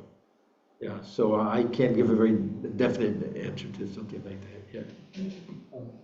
Okay, is there anybody here who has not asked a question today that would like to ask a question? Sometimes people are a little shy, and this is what Professor Puneet does. Okay. Yeah, we ask all the questions. So yeah. Okay, is anyone, Violet, do you have anything? Okay, that's okay, we're not forcing, just wanted to make that known. Swamiji, I just had one quick, did you ever find that some days, because I saw how regular you are with your practice, so did you ever, like, one person was asking, sometimes if the mind becomes very dry, did you ever find some days you were not in the mood, but as you sat through that, that the mood of the mind changed? Oh yeah. No, this is from personal experience. I know that sometimes I don't want to say best meditation, but sometimes the mind got very quiet only at the very end. That it was very restless in the beginning. Yes, so I know that's true. Now there are other obstacles. Sometimes we're just too tired, and for many people, see, there are two main obstacles. One, the mind has a tendency to go into this laya, to become very sleepy, or that it's too restless, that it jumps all over the place. Two different types of people, and sometimes we suffer from both of them. Yeah. So meditation is hard work. It can be very joyful. We want to try to feel that, and feel that it's very satisfying and everything. But it's not easy. If we're very serious about it. Now there'll be many people. They'll sit for a long time. We don't know what's going on in their mind. They may let the mind run riot. And say, oh, I sat for a long time in meditation. Yeah, but those who are really serious and really try to control this mind. What does Swamiji say about the mind? They're like a drunk monkey that's been stung by a scorpion that's possessed by a ghost. Yeah. We're trying to control such a mind. Yeah. So it's not easy. One more. Yeah. So the other thing is that in the Yoga Sutras, we're having that class now. So we talk about this Svadhyaya, this self-introspection. And sometimes some of the senior monks said it's good also to engage in self-introspection. So what do you do with that? Do you draw a line, or is there a certain time of the day in meditation, part of your practice you might, I remember one senior monk said that it's better to do the self-introspection in the evening time.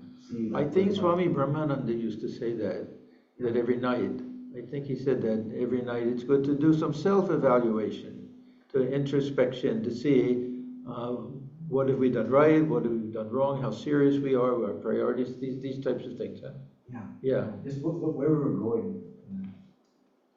this again is a question of balance, that we don't want to get too much involved in this psychological aspects and things, and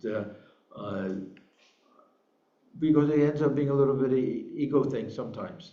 Yeah, and we'd rather spend more time. So I don't think I don't do it at the times of meditation, but this is one of the things about solitude. Swami Krishna says one of the reasons to go into solitude is that it's a time that we can really take stock, we can evaluate our lives, that we can see, are we really doing what we think is of value? Are we sincere in what we're doing?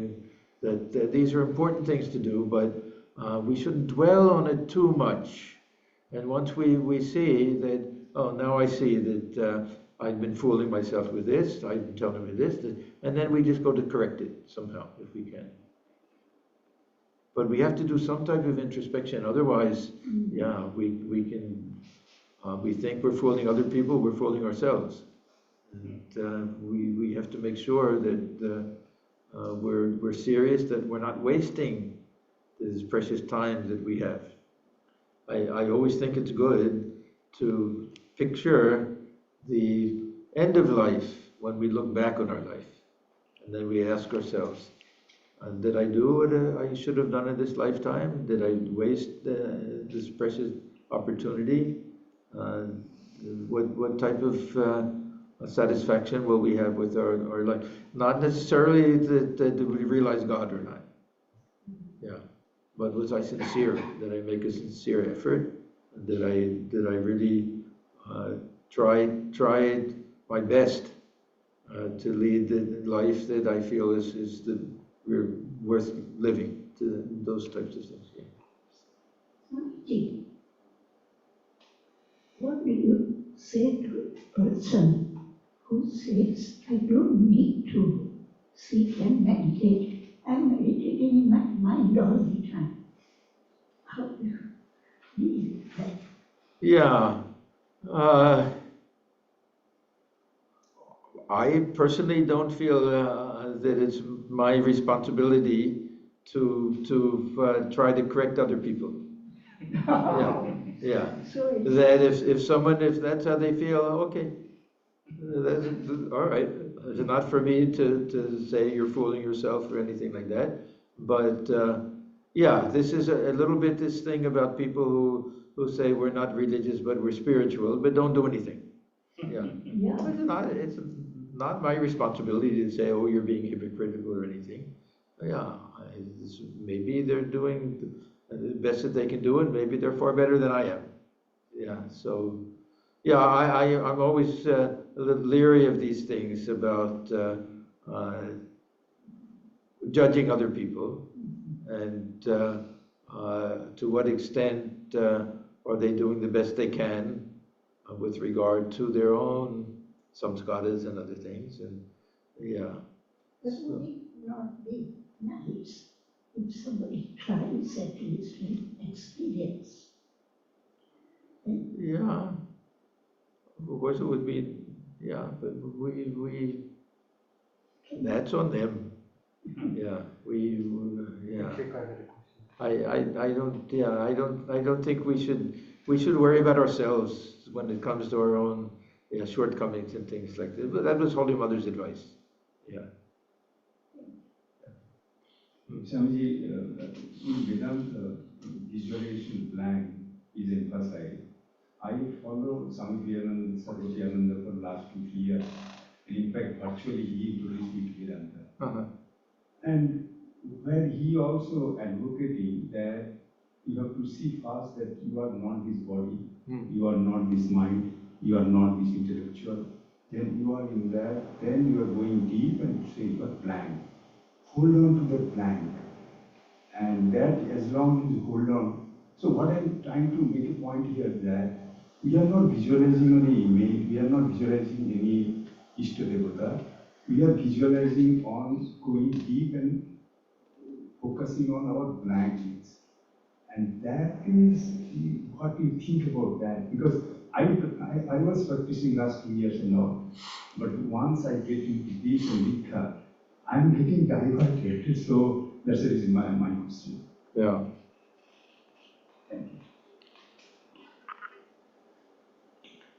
Because that is also Sarvagyananda. That's, yes, yeah. No, if you've taken initiation, follow your initiation instructions. No, but initiation I took last 2 weeks back. Yeah. And there it is little deeper. Yeah, that's what I'm saying. Oh, you have to follow initiation. Yes.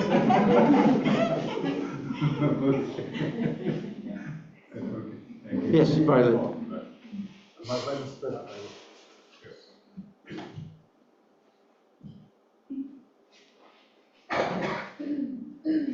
Sometimes when I'm meditating, those mundane thoughts, they spring up, and I try not to repress them.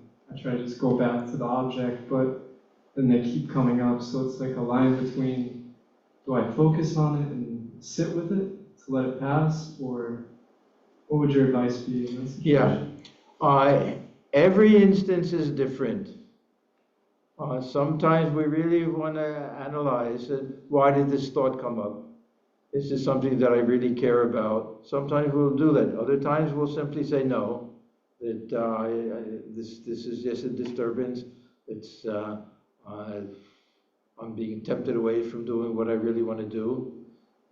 Sometimes we want to really deeply try to figure out that is this something important to me? Sometimes we want to take care of something. Yeah, this is something that we very rarely think about, that if something is disturbing us in meditation, that it's not simply a question of how do we avoid thinking about it, but maybe this is something we have to do something about. Yeah. So very often we'll find that the things that are somehow cluttering the mind, that they're weighing on us a little bit, are things that we can take care of. That we have a bunch of bills that we haven't paid. It's just simple things that kind of weigh on us. And sometimes we clean out our room, we do this and that, take care of everything. We can sit for meditation and the mind is clear again. Yeah. So we have to analyze and observe what is the nature of this thing. And is it some old thing? Also, sometimes that we have to tell the mind, no, I don't care about this anymore. I used to. Don't bring it up anymore. Yeah. So each instance, I think, we have to analyze and see that there may be a different technique for each one of these disturbances of the mind. You know, what is the cause of it? But we don't want to dwell on it too much. If we can find the best way to eliminate it, or just tell the mind, and let me finish my meditation, then I'll deal with that. Yeah. It doesn't work all the time, though. No, we have to be realistic people. We have to understand that everyone is in the same boat, that disturbing thoughts will come up. They may not be highly negative things. They may be neutral things. They may be whatever work we have to do that day, cooking we have to cook, whatever it is. This is the nature of the mind. It's not what we're trying to do, but it's also not something that we should feel that this is a weakness of our mind, and this is just the nature of the mind. But whatever we can do to try to lessen these things, we should do. Yes. Glenn, can we give it to Glenn? This question is on japa. On the silent japa, when I'm repeating my mantra, I can take an active position in repeating it in my head, but over time the mantra will just repeat itself. Yes. I can take an active position in listening, actively listening to the mantra. Yes. Is there any benefit one way or another versus actively listening to it or actively repeating it in your head?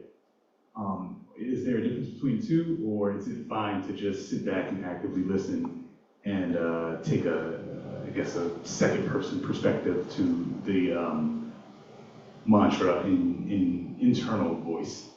Both are good. And I think it's a question of our mood sometimes, but this feeling that the mantra is going on its own, this is considered an advancement, a little kind of a higher state. And some people will really get to the point where it goes on day and night without stop. Yeah, sometimes we're not really aware of it, even to the point where waking up in the morning, they'll feel that it starts and go to sleep. We go to sleep with the repetition. We wake up and it comes. We feel that it's been going on all night long. Yeah, so it's almost like a loop kind of thing. Other times we may be completely focused on it, feel that, yeah, I'm repeating it with great love and devotion. Oh, somebody asked about prayer and japa, right, earlier. Yeah, yeah, that we can feel each time that we're doing it, the type of prayer. That, what is the real meaning of this mantra? Reveal yourself to me. Yeah, let me see you, so that each one, something, that type of feeling can be there also. Other times, yeah, we can feel that this is divine, part of this divine play, the mantra going on, just on its own, divinely going on. There's a very beautiful book written by Swami Shraddhanandaji, and with a series of lectures about mantra and everything. And he talks about this repetition of the mantra and turning the beads. I'm just participating in this whole play of the universe, that the planets going around the sun and the moon going around the earth. This is all that play of this divine name going around again and again and again and again. Very beautiful, very poetic. I think the name of the book is Seeing God Everywhere. Seeing God Everywhere. Seeing God Everywhere, yeah. One additional question, if I may. Yeah. Sometimes as you're doing the mantra, you'll do the repetitions and then you'll forget the mantra, and I don't know if this is a distraction or a benefit. You'll forget the mantra and just feel the goodness of the meditation and just exist in that good feeling. Is that a distraction away from repeating the mantra, or should we be encouraging that type of good feeling while we're meditating? Yeah, see, the way the mind works is that it really will have focus on one thing and the other thing will be background. So there's no harm. Sometimes the mantra will kind of fade into the background. Not that you're stopping it completely, but your focus will be on maybe this lila dhyana, or maybe just on this image or something like that. So yeah, I don't see any harm with it. Thank you. Swamiji, when I visualize Thakur, I think of him mostly dancing with the devotees and singing all the beautiful songs, and whereas like when I visualize, Swamiji Vivekananda, I think of him like the way he is here, which is very serious, jnani. Is it fine to have totally different visions or ideas of the avatars? I think it's fine. Now, you have to remember, I'm not the final word on any of these questions. Yeah, just from my opinion, I think it's fine, of course. See, one of the goals of meditation, and this, good, I'm glad I remembered this. This is a statement that Swami Swahanandaji used to make. He made this quite often, which I found to be so helpful. He said, what is the fruit of meditation? What do we want to get out of meditation? He says, fruit of meditation is bhakti.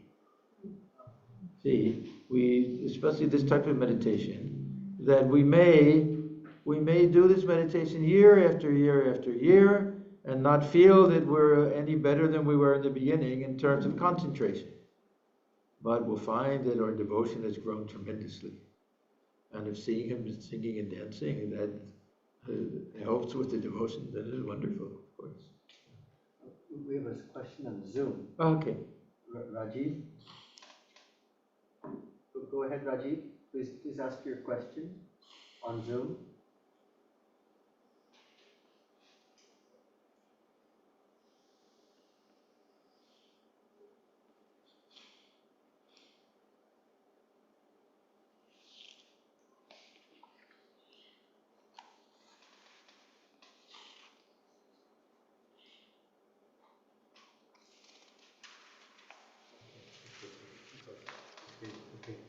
Okay, let's do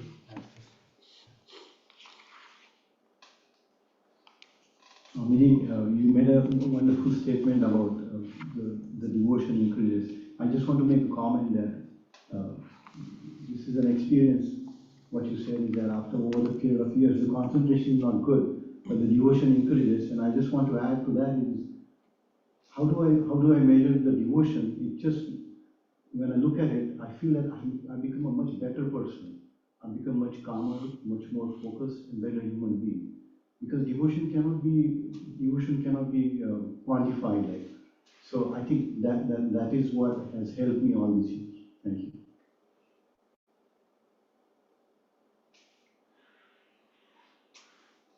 Of course, sometimes we really feel there will be time when tears will come to the eyes, and we'll feel such joy just going to the shrine, bowing down, seeing our senior sadhus, all sorts of things, that we'll know that some real devotion is coming.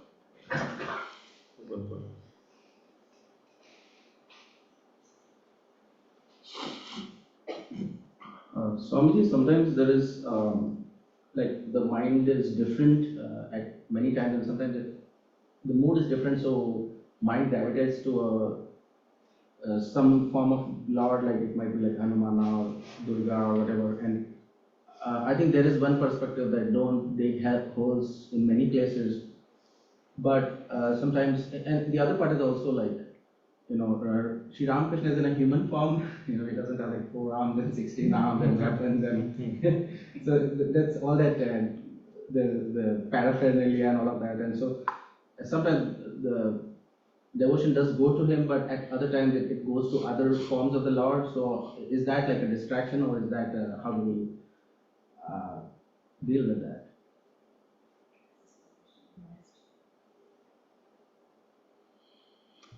You've had initiation? Yeah. Yeah. Then ask your guru.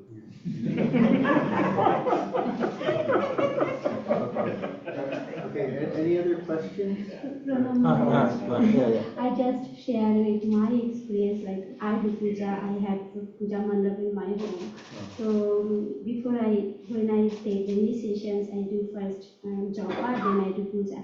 Then I said, after japa, when I do puja, then I did, the way I feel, I change it. Next, I do puja first, then I do japa, and then when I finish my japa, I said, okay, Ram, ঠাকুর আমি যা পূজা করেছি তুমি সবার কাছে পৌঁছে দাও এখন আমি এটা বলে আমার পূজাটাকে শেষ করে দিই so I whatever worship Bengali I I think let it so go to everyone. I'm gonna say it in English I'm sorry because Bengali is my mother tongue so it comes first so like when I do puja at home so first I do puja then I do my japa then I say my Gurudev say okay take my puja to them that I my prayers to them. So you are my Gurudev, so take my puja, my offering to them. So I give Thakur that take my prayers. So that's the way I do. Whoever comes in my mind, Ma Kali, Ma Durga, because in my puja mandap I have Ma Kali, Durga, Ma Lakshmi. So I puja all of them, right? So when I say after doing puja, I do japa and I say, okay, Gurudev, take my puja to them.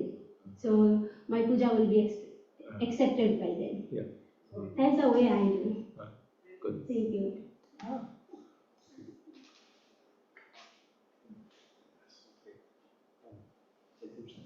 Yeah. Okay, I think that's Swamiji, did you want to conclude anything, or I think I don't think what's the talk for tomorrow first? Tomorrow is from doubt to faith or to realization, something like that. Okay. From doubt to realization. Okay. So just a couple of things first. It's been a real spiritual piece today, and you also asked excellent questions too. Yes. And what I would suggest is actually we talked about this post-pilgrimage mindset after going, rather than as far as we can review what happened today, what we learned, and try to deepen that and think about that.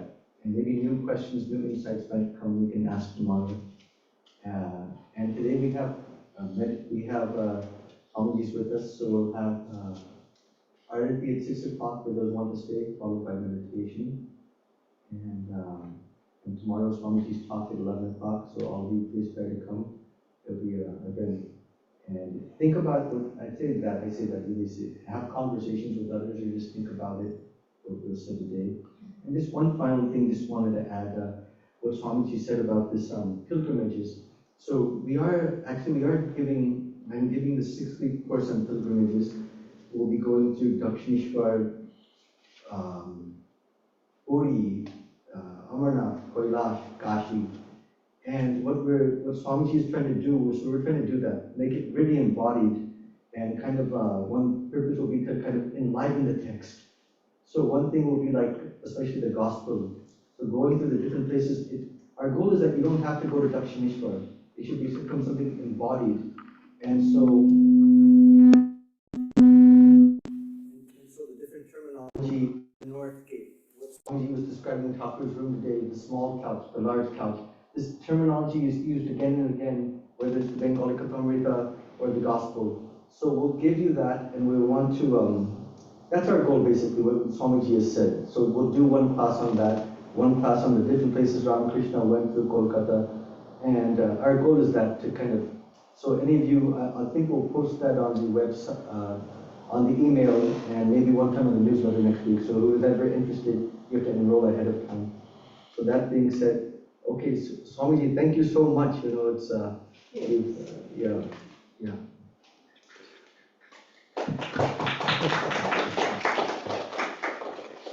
Potluck lunch tomorrow. Oh, potluck, right.